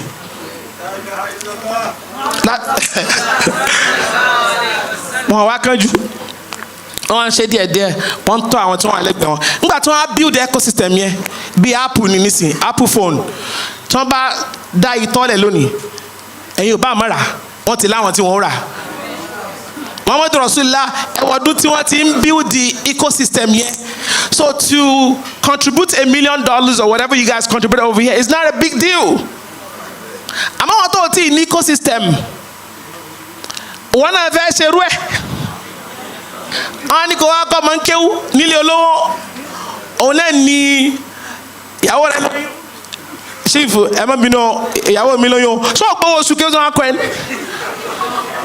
ẹ afẹ́ kọ́ mọ́sálásí o so nígbà wọn ni wàhálà òní dé tí sẹ́kù bá wà ń bí ní sinú ọ̀fà kútùbàgùn bí iṣẹ́ ádámà ni ó ní ṣe wáàsí fẹ́ nìkankan àwọn ọmọ kí n wáàsí fún bí ọba ti ọlọ́run máa lọ lẹ́yìn bí sẹ́kù bá fa wáàsí kùn bí ẹjọ́ ọba ní wá kò ní wá ni. So ìdájọ́ yẹn tí Aswad béèrè ìdájọ́ kharij ṣàlẹ̀gbélé wa lórí àti ṣàyọjú náà àti lọ́lẹ̀ kẹ́kọ̀ọ́ kharij àti kọ́ èbó ẹ̀kọ́ kharij ni àti kọ́ lárúbáwá ẹ̀kọ́ kharij ni bàbá wa ṣètò àfi ká kọ́ ètò báwọn kharij ṣe ń ṣètò kẹ́tò yẹn tó ní jáwdà. Wasalaamu alaykum wa rahmatulahi wa barakatuh. Táìmù ti lọ àwọn méjì náà ṣe wàhálà àti ìgbòbìnrin kankan ẹ má bínú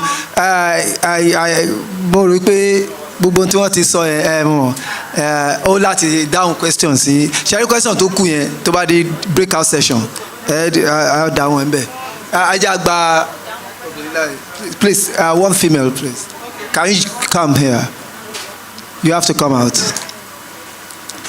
don't worry be bold.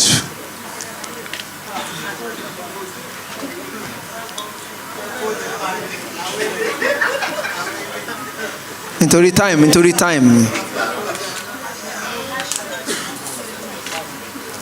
Assalamu alaikum warahmatullahi wabarakatuh. Please, I just need to be enlightened about something. I run a fashion outlet and I have a couple of staff. The Muslims, when it's time for Zuhr, they leave work to go and pray. When it's time for Asri, they do the same thing. The break time is supposed to be 2 o'clock. So I now figured out, okay, let me make the break time 1, so that between 1 and 2, they can do their Zuhr. But when it's Asri, they go for like another 2 hours. Yes. And the Christian workers are there, and they happen to be salary staffs. Every time I want to address it, I'll be like, Shema Nikoma Kirun. But at the same time, they are eating into my time.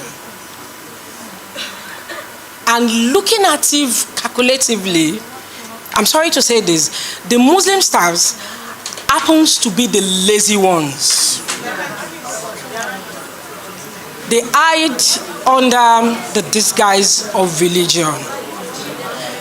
Like I have an imam, he will just come in the morning. Aje ma binu, eyan ko dake ni, afe se janaza mani, oh Ọlọ́run foríjì wọ́n. We do janaza, we attend fidal, we know that this plus or minus 1-2 hours should be done. And he will just get to work like 2 p.m. Please. It's a new year and I have a lot of plans. Because when they take too much of my time, it eats into my business. It eats into my money. Will I be doing bad if I don't employ Muslims again? Will I be doing bad if I say, your prayer time, I am taking off your money? Will I be doing bad if I say, as an imam, you have janaza, you should have an assistant, or I give you an hour? Or you just disappear from work and say, afa ibolelo, wọ́n pè mí pé yẹn kan kú ni, a fẹ́ lọ ṣe janaza as like at work. It's something that I've been giving sleepless nights. I keep, pondering over it, and I don't really know what to do. So please, I'll be glad if I can be enlightened. Thank you very much. Well, I'll give it to Doctor, because I need the capacity to add it here. What Madam just shared with us, I'm sure there are other persons who have similar experiences here. Let me tell you what I stumbled on some years back. And I can even mention names. The former General Secretary General of Nigerian Supreme Council of Islamic Affairs, our great father, Al-Marhum, Dr. Abdul Latif Adegbite, I was in NASFAT then with my brother who was then the executive secretary, the Kula Olakunle Hassan. So we used to visit his office, and we noticed that his personal secretary was a Christian. And as conscious persons, we felt, of Yoruba land, the secretary general for Supreme Court, secretary general. So we approached him. Is this not fair? You are not representing us well. That you should be able to, employ Muslims who are capable. He now called somebody very close to him. Bá mi sọ fún wọn experiences tí mo ní pẹ̀lú àwọn Mùsùlùmí. So he now listed about 4 persons that he had employed before this new lady that we are complaining of. We weren't complaining of her diligence. We are complaining of her religion. Baba told us that the last one who defrauded our money. So eléyìí, when he needed a hand, so his friend who is also, a senior advocate of Nigeria who runs a bar, lóní kó fún lọ́mọ kan ló wá fún ní lady yìí, and lady yìí, since she has been here, you can just go to sleep. So diligent, so truthful, but grudgingly we took it. Felt that it's not sufficient as an excuse. So my brother too, when he started, after leaving NASFA, he started his law chamber. So I was the recruitment officer for him. So we recruited a desk officer for the chamber. Bí ìtò máa lọ kírun ẹ̀bọ́ ìmáa lọ sí òkú yẹn lẹ́nu máa lọ sí òkú. Akọ̀lọ́ ni akọ̀ onírìmọ́ ni tó bá máa dé alóhùn lọ́mọ yá sínú òun gbàgbé sùn ni. After about 6 months, we relieved him. We brought in another Muslim brother. We are using our platform at different Muslim organizations to recruit. They came. At the 4th time, where it was becoming unbearable, just like what happened to Baba Adini, a lady came in. He said he wanted to do IT with us and introduce herself as a member of MFM. Grudgingly, we just felt, okay, it's IT now, just 2-3 months, and the lady said was even ready to take something very small. We felt, let us use her as a stopgap. This lady is still there working now. And in fact, she's like a member of the family, even though a Christian. But give her anything to do, go to sleep. The question is,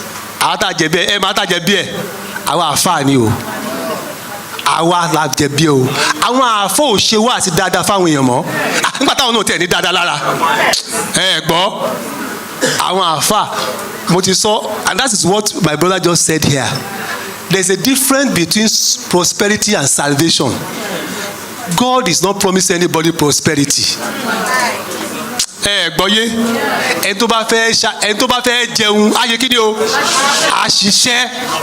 You must work, and not just working, work diligently. In táwa àfọ òṣè money are Muslims who are working. Ó terrible o. I am also a teacher. I'm a teacher in the university. I teach courses that are general courses that students who are not Muslims can come and, enroll and do. And often, I don't want to mention it, some of my students are here. They come to me, Oga, Ayotiwa, 3 ló ń gbà, àbí kò ń ṣe 3 ló gbà now. Ọmọ Christian tí ó mọ ọkọ tí ó mọ Fatia àti Kẹ́sìrọ̀. She came to the class, was listening, and look at and I will show this call, look at the script. There's no sentiment when it comes to work and integrity. We must, and madam, the only thing I will advise we can do, some of us are available.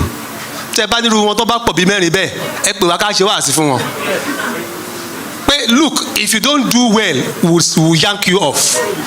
Our Prophet Muhammad, sallallahu alaihi wasallam, when the Prophet was transiting from Mecca to Medina for the Hijrah, they needed to employ a non-Muslim who was a guide, because this guy knew the route like the back of his palm.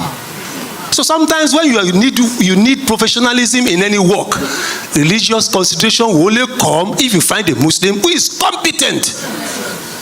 And for those who are not competent, inú mi dùn fún nǹkan tá a sọ o èmi máa ń sọ nípa Sheikh Muhtar ni wípé àdúrà tó ń ṣe àdúrà lágbà táwọn èèyàn ṣiṣẹ́ tán ni o àwọn mùsùlùmí ti dọ̀lẹ́ o wọ́n yìí ṣiṣẹ́ o àwọn àáfàá ń tà àdúrà fún wọn sí ni o 1 million ya Latif bẹ́ẹ̀ ni ẹ̀ tà àdúrà ni whereas kò sẹ́ tó lè ṣàdúrà tó lè lówó bẹ́ẹ̀ ni wàá ṣiṣẹ́ wàá wá ṣe kòńgé ọlọ́run òdodo pọ̀ yẹn gbọ́dọ̀ lè sọ and this is what this place has demonstrated he has been toiling and working ọlọ́run wá fi ṣe kòńgé àánú ẹ̀ òun la fi wà ń bí lẹ́nìí so we must be able to tell our people the bitter truth pé kò sọ̀rọ̀ sentiments o work has to be done if we must do it we must do it diligently. Salaam alaikum. Sorry, Imam Ashafa will have to contribute. You want to add something? Assalamu alaikum, my sister. Assalamu alaikum. Yeah, regarding what you just spoke about, just to add to what my father here has spoken about, how about you create an enabling environment for them to also worship in your space? Islam is very, very moderate. It's a very compassionate religion. A small cubicle, the smallest of space, can actually accommodate their religion.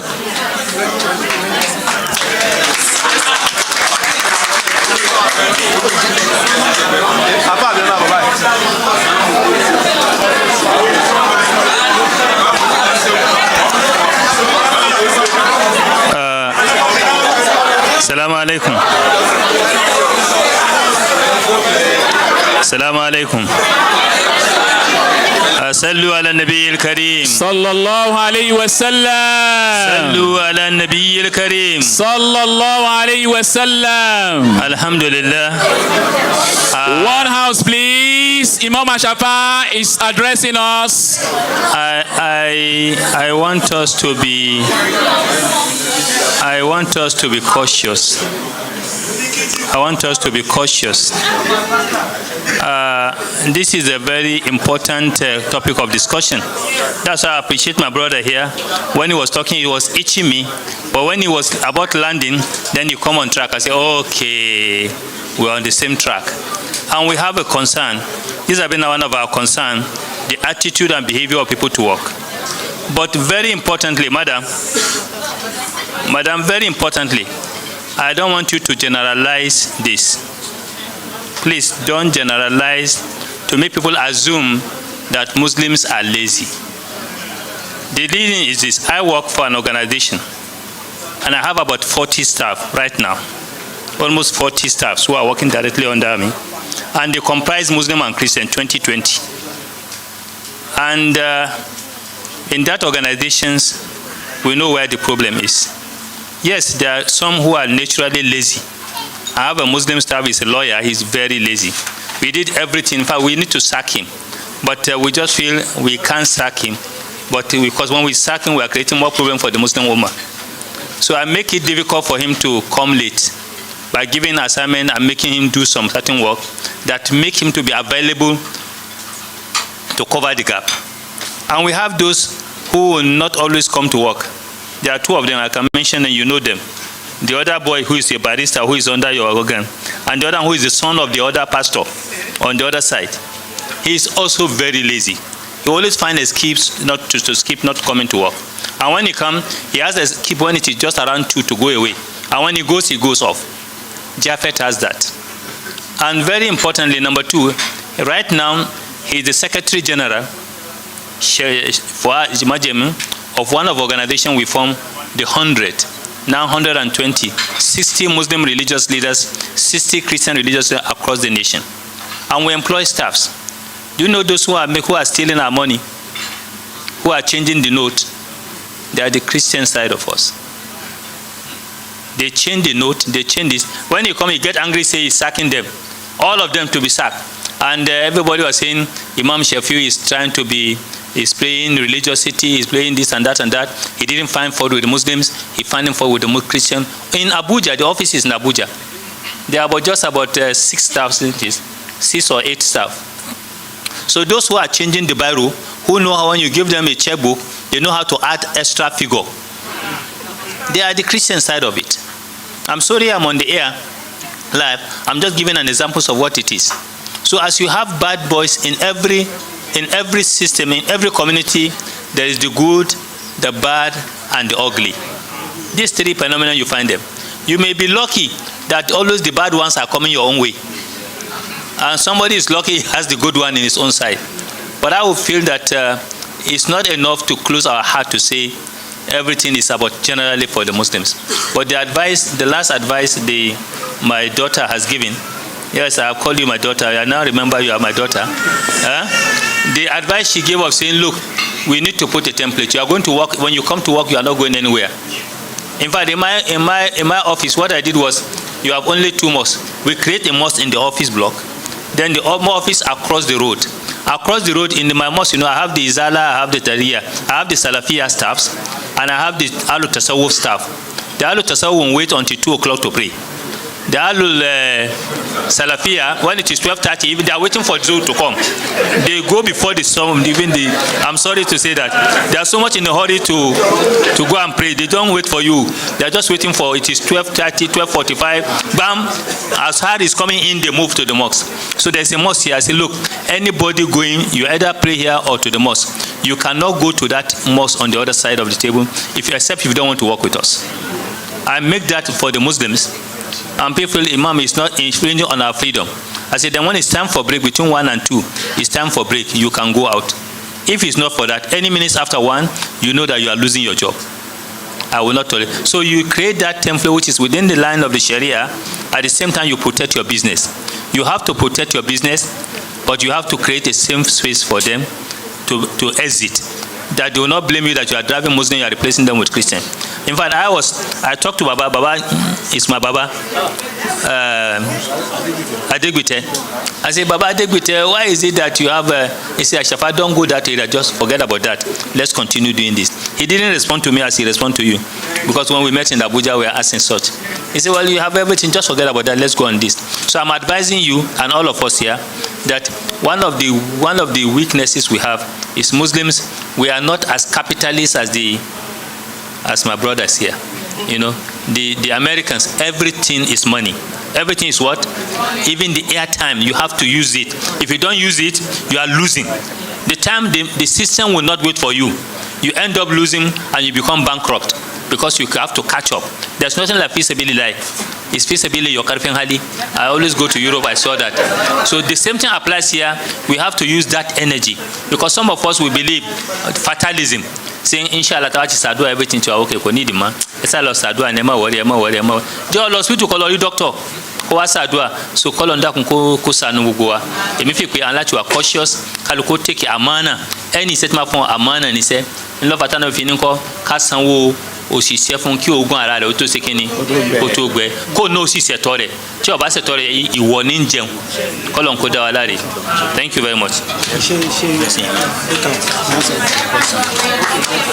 No, you want to add something? Right, just. I think it's off. The battery. Okay. I just put it together. Well, I think Sheikh Manasha Mukhtar, now you have your own place, right? I think the next thing you probably have to do is to organize trainings for Muslim entrepreneurs, right? I said it before and I'm going to say it again. Nigerians, we don't get it.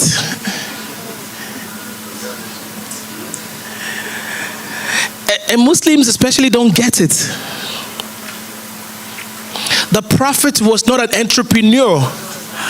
It was not raised to be an entrepreneur. You cannot learn to be a good capitalist or a good manager of an establishment just because you're a Muslim. You've got to go learn it. And part of which is, if you have, I'm an employer of labor as well. It doesn't have to be that they're Muslims, but you've got to go by number, right? Data is very important. A lot of people that have those problems are those who hide under being Muslims. And the problem starts from the boss. When Muslims in my company are becoming a headache, I ask myself this question. Why did I hire them? Did I hire them because they're cheap laborers? Or I hired them because they're good? A lot of times, you as an employer of labor, you hire a Toyota and you want it to perform like a Ferrari. Muslims, we've got to get out of the masjid to go learn how to run business. Sharia is not business. وَإِنْ وُجِدَتِ فِي الشَّرِيعَةِ فَإِنَّمَا هِيَ مُسْتَعَارَةٌ. The Prophet was not an economist. He was not a banker. I've been invited to come and talk about banking in Islam. I do not go. What has Islam got to do with banking? If you have an establishment, did you give them an offer letter? Does the offer letter state how many holidays they have? Does it state how many hours, if they have to pray, they should pray? If I'm giving you 30 minutes break and you stay longer than 30 minutes, I'm going to write you up. The next time you do it, I'm going to establish that the father, you're going to be fired. The third time, you're fired. But over here in Nigeria, because you know that person prayed to get the job, and you are afraid his father is an imam, he might go home and hurt you. I don't care. Do you understand what I'm saying? If you want to be a capitalist, I'm saying it again, not unless Sheikh Mukhtar invite those who are leaders of industry to come and teach you how to be an entrepreneur, you cannot learn it here successfully. You want to be an entrepreneur, you've got to adhere to each and everything that makes a good one. You cannot, because you're a Muslim and you hire Muslims, you don't. I want to ask the sister, right? And I have students as well in America, and I ask them this question. You want to do business in America? How many business books have you read this year? No, we've done Latif together, and that's enough. How many books have you read on management? If you read book on management, you will know how to manage people. It's got nothing to do with their religion. We cannot keep mixing it. They mess up. You fire them. When you fire them, they sue you. You go to court with them and let them know why you fired them. But you're scared to be sued because you don't have an established rules that guides those that work for you. Capitalism, entrepreneurship is not Islam. It's a different knowledge of it on its own. If a Muslim wants to be a capitalist, an entrepreneur, you've got to go learn it. Thank you very much. If you, I equally have to add to this because it's my core area. And in addressing this gap you just talked about, and also helping people like her, because the truth is that the problem we have is that some of us do not even understand the operationalism of Islam itself in business. I will not agree to the fact that there is nothing, Islam doesn't have everything to do with management or banking. Islam is management, Islam is banking, Islam is everything. Ma faratna fil kitabi min shay. Do you know what I'm saying? Islam contributes. If you want to do all these things well, it is Islam. To the extent that the Western world are borrowing, learning from Islam. And Islam is controlling the global space now. I can prove it anywhere in the world. Now, the problem we have in that question you asked, very simple. How many minutes do we offer Zuhr? How many minutes? With full concentration and everything, 5 minutes. Mass. With full concentration and everything. So, the owner of the business, do you also understand Islam? Because the reason is that nobody can come and boo-boo me. As a business, as an entrepreneur, you must take course in Islamic ethics and values. So that if, as me, as an imam, I've come to work under you, if I'm telling you that I go and pray Zuhr and spend 30 minutes, you tell me, no, that is not up to, that's not Islam, that's not Quran. How many will you spend? If you want to go to Janaza, then you have to leave this job. The imams organize, officiate Janaza, don't go to work in fashion center. They stay in the Masjid. Yes. That is their own office. Yes. And they're able to do that. I will tell you, let the imams that are working fully as imam do that. Yes. You cannot work in my space and you go and do Janaza. Not even about time. You cannot go. So please, madam, It's either you create a space for that as a Muslim. We must also, like Imam Ashafa said, the way we have them, yeah. Thank you. No. Thank you. Thank you, ma. Assalamu alaikum.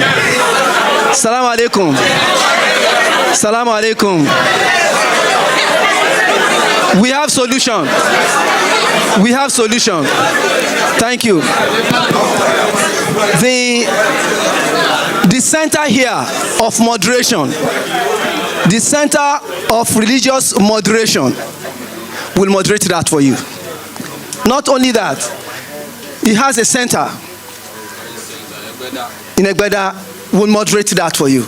You see, let me tell you, everybody, every one of us, including the imams of today, do you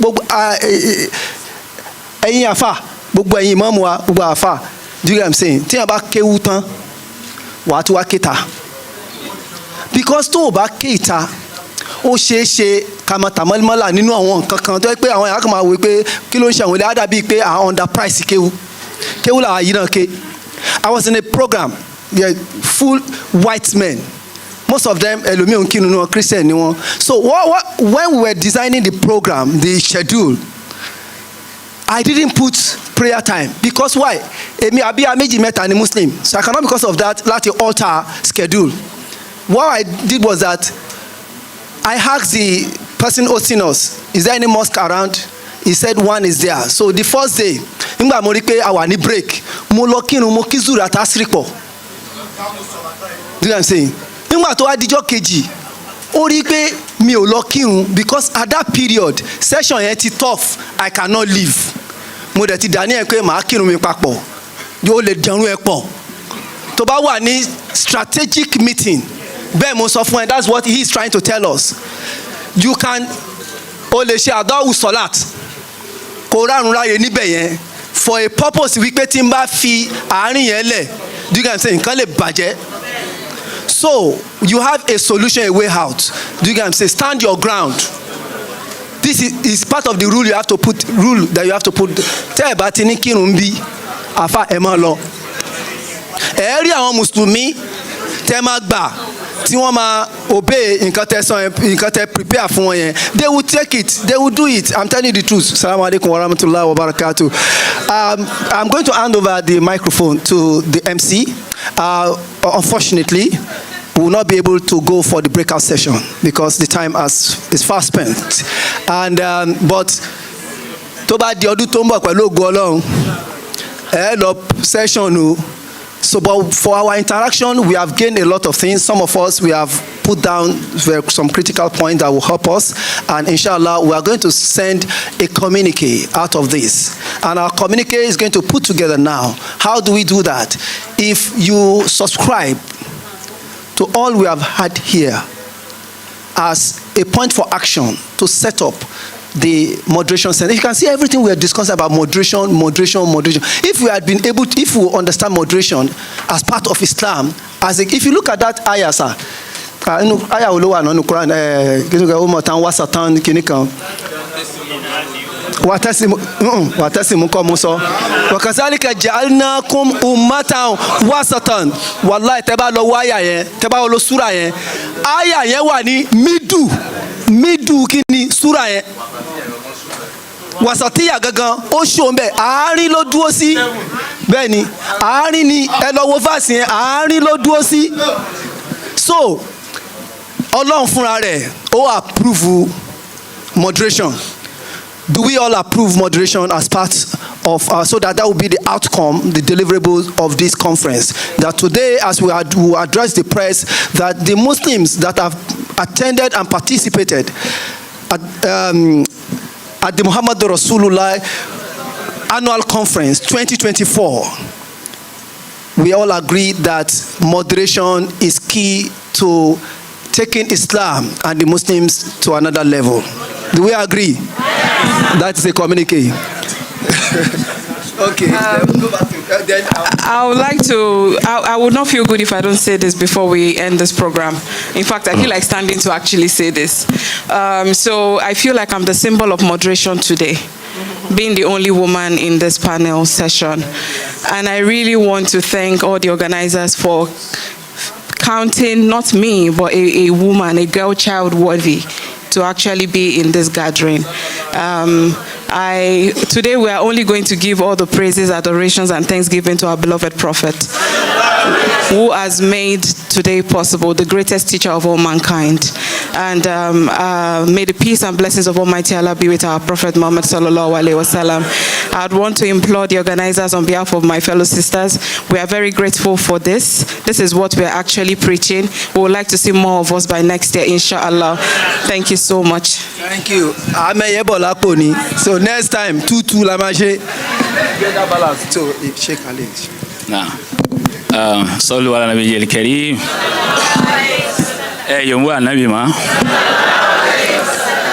Now, to bring this to an end, did you notice that there was a disagreement even amongst our discussants? That is the spirit of Islam. Was there a fight? There was no fight. That is what Islam is all about. But it must not be kitabul ra'asi. You must have evidence. Did he not have an evidence? He did. He also had one, but they disagreed. He also disagreed with our dear doctor. But there is evidence for their disagreement. That is what Islam is all about, right? And one of the things he said in Arabic was that he lives in a country built on moderation, right? Right? So that is why it is easy for somebody like me, who does not usually, I'm just like Sheikh Lukman. I don't agree with the norm. I disagree with everything, but I give evidence. So I had to go to the UK to disagree with the norm, and I was appreciated for it. But when I was within my brothers here, I disagreed with the norm, I got punished. As a matter of fact, I was going to get another extra semester, making 2. It was the dean who was the one that sent an email and let that guy go. So I wanted you to notice that disagreement, and it was done peacefully with love, Muhammad Rasulullah. My dear sister, you said this is a new year. This is the job I do, right? I tame unprofessionalism. When you get to your office, come up with a policy. If you want to hire me, I will do it for you free of charge. Li Sheikh Mukhtar. I promise you free of charge, right? Do a policy. The policy will have 2 things. It's either, you mentioned a break time, right? Which you said will be 1 to 2, which means the break time is 1 hour per day, right? So it's either you now make it 1 hour for everybody. You now have a mosque where you tell them you have to pray 10 minutes, you are back. Or you break the 1 hour into 2. The Christians can have their 1 hour at a go. Muslims can take 1 hour between 1:30 and 2 o'clock. Or whatever time that is within Zuhr time, that is 30 minutes for Salatul Zuhr. Then whatever time that is between Asri time for Salatul Zuhr, which is another 30 minutes. And that way they sign, at the beginning of this year, they sign that, okay, I would work with you on these conditions, so that you can get whatever for your money, benefit for your money. May Allah bless you. So now, we are now going to Al-Mukhtar himself. Now, let me tell you something. Last year, when we were here, I cannot overemphasize Al-Mukhtar's love for Muhammad Rasulullah. I cannot. I saw his clips of so many sheikhs coming here, coming to see this place, but I keep asking myself one question. Some of those who came to visit him, right? May Allah forgive me if I'm wrong. With some of them, we heard that they make more money than he does. But what they have built is a mansion for themselves, not a mansion for the Ummah, in the heart of Surulere. Right? So now I come here every year pro bono. I refuse for him to pay me, right? Last year he harassed me before all of you. Yes. You remember? Yes. I want to thank him before all of you. You see, when I saw that alert, I fell down from my chair. I was sitting down when the alert came and something just pulled me up and I fell down. For you to know how unexpected. Let me, sorry, sir. Please, let me just, I didn't want to say this, and maybe you will not like it, but I will say because of what you just said, that he came to visit me, and I was at my site at Ogudu, and he came and said, Imam, would they like be you?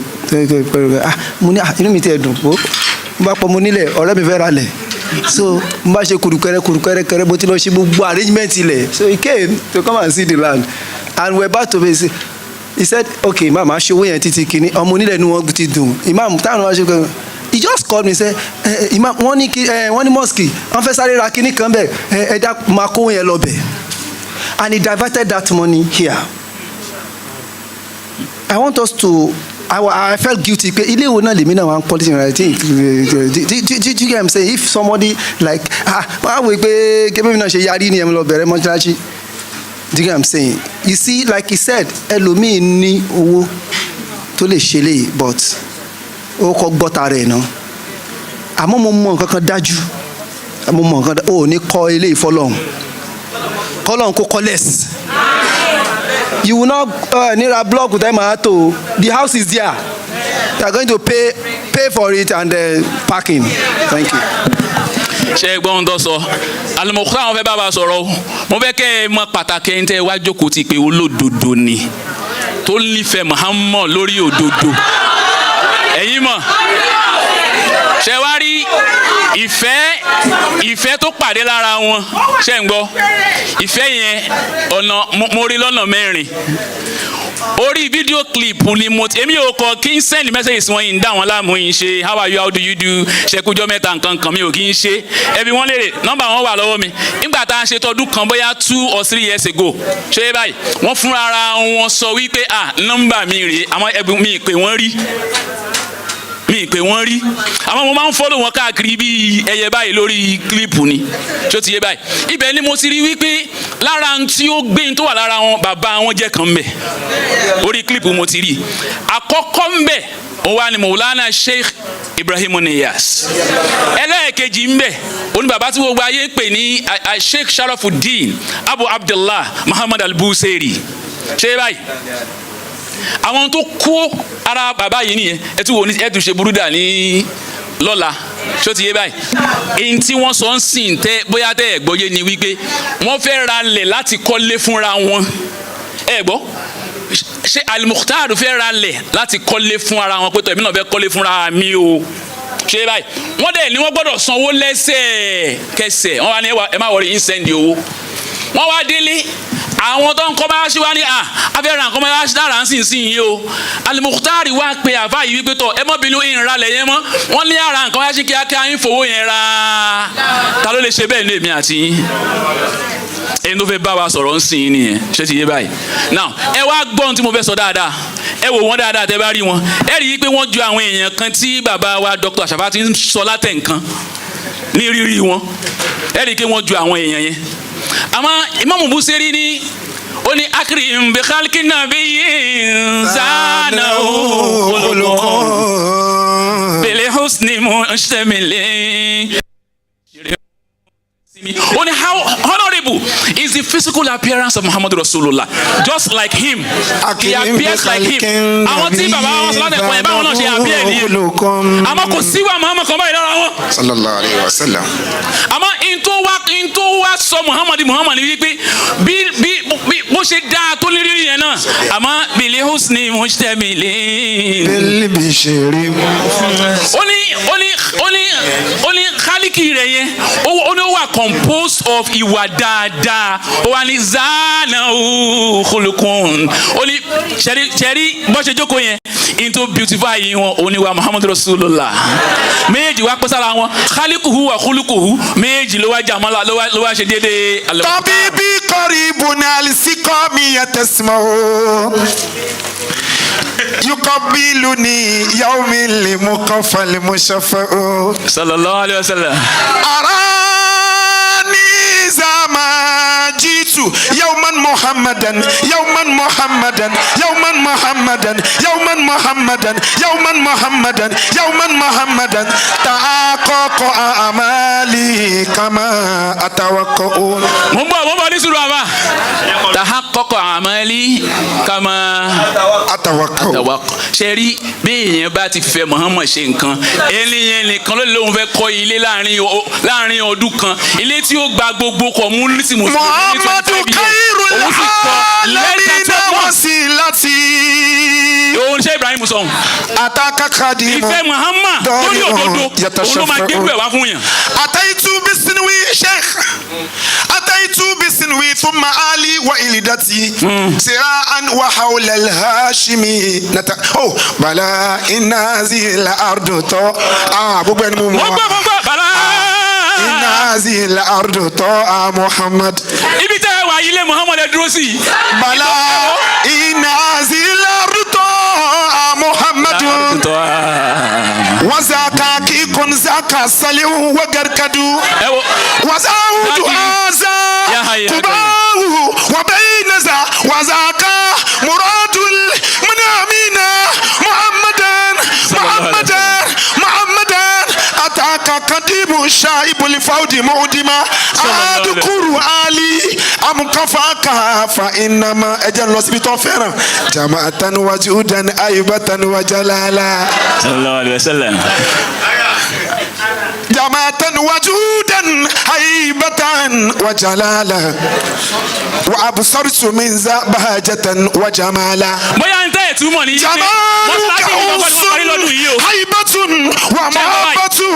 orí kílípù náà ni mo ti. fanta atamul mursalina kamala wa anta wa abutalibina wa suda fanta. irú bẹ́ẹ̀ ló yẹ kí bàbá yìí bọ́ lárúbáwá yìí lọ́ba àwọn sọ́ńbẹ̀ lọ́dún náà lọ. manala wa ni kakairul alamina wasilati. munili ladali yaumi raibi nawala watayamani hubika siritu mujamjiman alali barri wal ajwa arumu wisola. dákìrì já parí ẹ̀ sójú kan. sọ pé bí Muhammad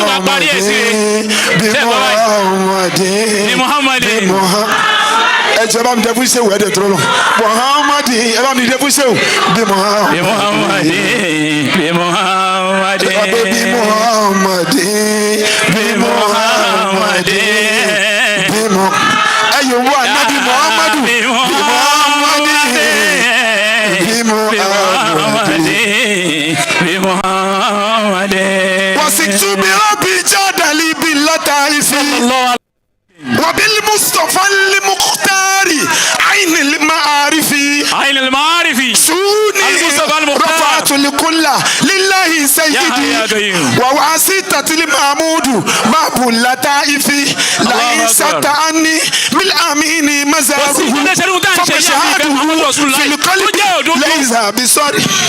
kò sí ní tó lè ṣe àbí ìfẹ́ Muhammadu Rasulullah tó jẹ́ òdodo. bí Muhammad bí Muhammad bí Muhammad bí Muhammad bí Muhammad bí Muhammad. Allahumma salli wa sallim ala sayyidina Muhammadin. kéèyàn kọ́ ilé méjì láàrin ọdún kan fún Ọlọ́run nìkan. ilaha ibadata la ilaha illallah wala asana baba lónìí o watuna kibiya qalibi min jami zulumat watara amuni biya Olúwa fil hayat wa fil mamati ya láti déwájú mi o àtẹ̀yìn fún sára àmọ́ àná rọ́kìbí yẹyẹ mọ́mọ́ màá wá sí iná káyìrì náà sí ilé ìsẹ́yìrì sọ́mọ́mọ́ fàálì àtúrà àní oníkú bíbáàbí fàámu síbi táàdì bí nítọ́ àmúsẹ́límà ònàjí àmì nàláyì káàsì torí à ń bá ẹni tó nífẹ̀ẹ́ Muhammad tó nífẹ̀ẹ́ délẹ̀ tán à ń bá yọ lórí ìfẹ́ Muhammad òdodo tó sọnù láàrin gbogbo ọ̀pọ̀lọpọ̀ àbá gbogbo ẹni wọ́n sọ ìdí ìṣe múra bí àbá nìyẹn èyí ọmọ tí olúwa ẹ̀rí mi kí n dẹ́bìlà bí àbá. wọ́n tẹ̀ra ẹ̀rí mi ámú kí n ní wọ kíní. ibi olúwa àwọn tó máa jẹ́ ká bá àwọn èèyàn ṣe rèé. ilé ayá pẹ̀lú òdodo. wọ́n fi lé màmá tẹ̀. sẹ́kù wàláyé wà fún Muhammadu Rasulullah. ẹ ṣe ẹja gbé fóònù. ṣé olórí kọ́ ṣé o sọ pé salamu aleika salamu aleika salamu aleika manzo Allah anabi Muhammad salamu aleika kájàwí salamu aleika salamu aleika manzo Allah anabi Muhammad oya salamu aleika Muhammadu kéyì salamu aleika manzo Allah anabi Rasulallah. ẹ dákun ẹ sallallahu alaihi wasallam sallallahu alaihi wasallam ẹ jọ sallallahu alaihi wasallam.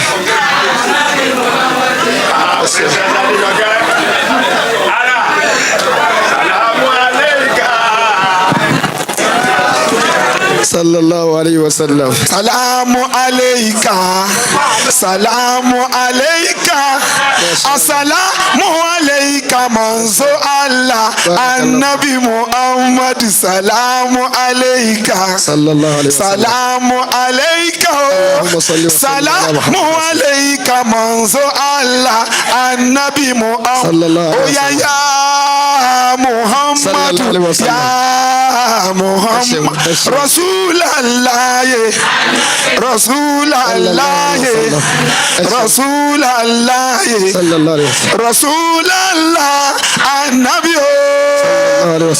sallallahu alaihi wasallam. Rasulallah Rasulallah Rasulallah Kasimi fulgumma Rasulallah Mifitahu rahmati Rasulallah Adili umma Rasulallah Anabi sallallahu alaihi wasallam. Rasulallah sallallahu alaihi wasallam. Rasulallah sallallahu alaihi wasallam. Rasulallah sallallahu alaihi wasallam. Rasulallah sallallahu alaihi wasallam. salamu alayka sallallahu alaihi wasallam. salamu alayka Allahumma salli ala Muhammad. salamu alayka manzo Allah anabi Muhammad salamu alayka sallallahu alaihi wasallam. salamu alayka as-salatu was-salamu salamu alayka manzo Allah anabi Muhammad kai salamu alayka salamu alayka salamu alayka manzo Allah anabi Muhammad sayyidina Muhammad rasulullah shehu salamu alayka ni sun to da annabi ẹ ma ṣe zikiri fún wa. mashallah Muhammad rasulullah Muhammad rasulullah ẹ dá dúró ní ajamdala sallallahu alaihi wasallam ẹ sì máa náwó yẹn fún mara àwọn èèyàn fẹ́ rí mi bẹ̀ yẹn o èmi náà fẹ́ ra àwọn èèyàn mi. Allahumma salli ala Muhammadin wa sallim. Allahumma salli ala Muhammadin wa sallim. Allahumma salli ala Muhammadin wa sallim. Alhamdulillah Rabbil Alamin, I'm very happy today. And no words of appreciation ló lè ka àwọn speakers wa tí wọ́n wá ibà ilé ni. I'm very happy because ọlọ́ni lọ́dún yìí ẹ wá ṣé àsìkò tó ń fẹ́ mọ sọ̀rọ̀ lẹ́fẹ̀ẹ́ wọn pín oúnjẹ ṣé wọ́n sọ fún yín pé bí ń pa wọn ni rárá ẹ má pín oúnjẹ nísìn káwọn èèyàn tó jáde nínú hall ẹ gbé fún wọn bọ́n mo ń dúpẹ́ fún àwọn tá a pè yí lọ́wọ́. Sherry, before I will proceed, you permit me to introduce to you the man behind this project. The man that I took all of his time for the whole year. As a matter of fact, his wife is here, but alhamdulillah, she is very understanding that she was up. I was talking about nobody but the engineer and the company. tó ṣiṣẹ́ sí àwánú ẹ̀ yìí and ọkùnrin náà ẹni náà tí gbogbo wa ń wo pé níbo ni ṣé o ti lọ gbé ẹni tó ṣiṣẹ́ yìí wá a lot of questions ni wọ́n ti máa gbọ́ ṣé àwọn alárúbáwá ni wọ́n kọ́ ni ṣé àwọn kìnnìkan yorùbá lẹ́yìn tó kọ́ bọ́ ìkẹ́kẹ́ tí mo kàn rí mẹ́ni pé egbò máa ń tọ̀ràn. Let me introduce to you Engineer Yusuf Adegboyega. ẹ máa bọ̀ wájú wa yìí a máa bá wa sọ̀rọ̀ ní a máa tẹ́kì wa ní ìṣẹ́jú bíi yòówù ànábi ó yá náwó sí masha allah barakallahu fi kọ́mìnì tá a gbéṣẹ́ yìí fún rẹ̀ allahu akbar ẹ kí dọ́kítọ̀ Sheikh Lukman tí èèyàn bá ṣiṣẹ́ fún ọlọ́run báyìí irú iṣẹ́ yìí masha allah kò gbọ́dọ̀ jẹ́ àkọ́kọ́ ṣe èèyàn project yìí ti tóbi ju ká sọ pé ẹni tó kọ́kọ́ ṣe irú ẹ̀ náà ẹni tó kọ́kọ́ ṣe láyé ẹ̀ nìyẹn. At the end of the day ẹ má jẹ́ n ti sọ̀rọ̀ ẹ jẹ́ kí engineer kọ́kọ́ sọ̀rọ̀ náà torí I still have ó dẹ̀ wá ń dùn mí pé ọjọ́ ti lọ jù báyìí lọ because ó yẹ ká sọ̀rọ̀ nípa mosque wa yìí ìrìn àjò yẹn níwájú àwọn speakers wa but kémi ó tó láǹfààní àti sọ̀rọ̀ let me allow engineer Yusuf ká gbé wa rìnrìn àjò báwo ni ìrìn àjò ọdún kan ló ṣe jẹ́. And do you know the funniest things aside from this project tí a ṣe ní ọ̀nà Badagry it was the same person tó ṣe mi ìmọ̀ bíi tí strength yẹn ti wá kéèyàn lè láǹfààní àti multitask iṣẹ́ project méjì láàrin ṣé eléyìí pọ́dún kan ìyẹn mi ò rò pé ó ju oṣù márùn-ún lọ. So Engineer Yusuf, what are the challenges? What can you tell us? You must have something to say. Abi bẹ́ẹ̀ kọ́ ni? And this is we plan to have him talking to us yesterday. But àwọn bàbá wa wọ́n pọ̀ ní àná láǹfààní àti ẹ̀ ti ṣe nǹkan kan but níwájú gbogbo àwọn èèyàn wọ̀nyí níbo ni strength yẹn ti wá báwo lẹ ṣe jẹ́ gbẹ̀yìn ni ẹ̀fẹ̀ lẹ ṣe kí ni àwọn challenges then bọ́lá ìsọ́sì kémi ṣe tó wá fabale. I wish I don't take much of your time today. Assalamu alaikum wa rahmatullahi ta'ala wa barakatuh.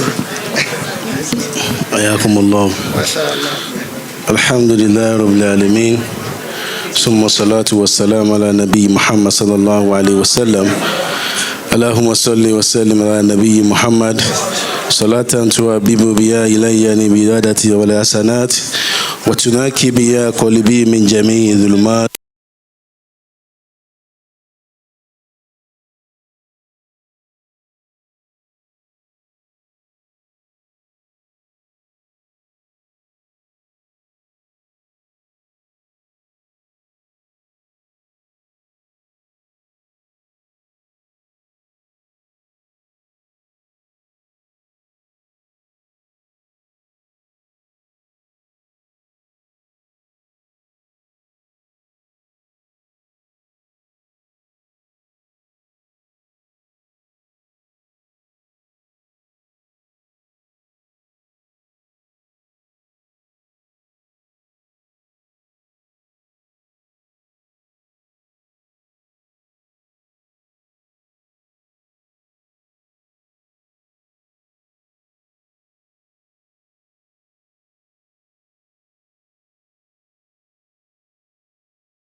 you.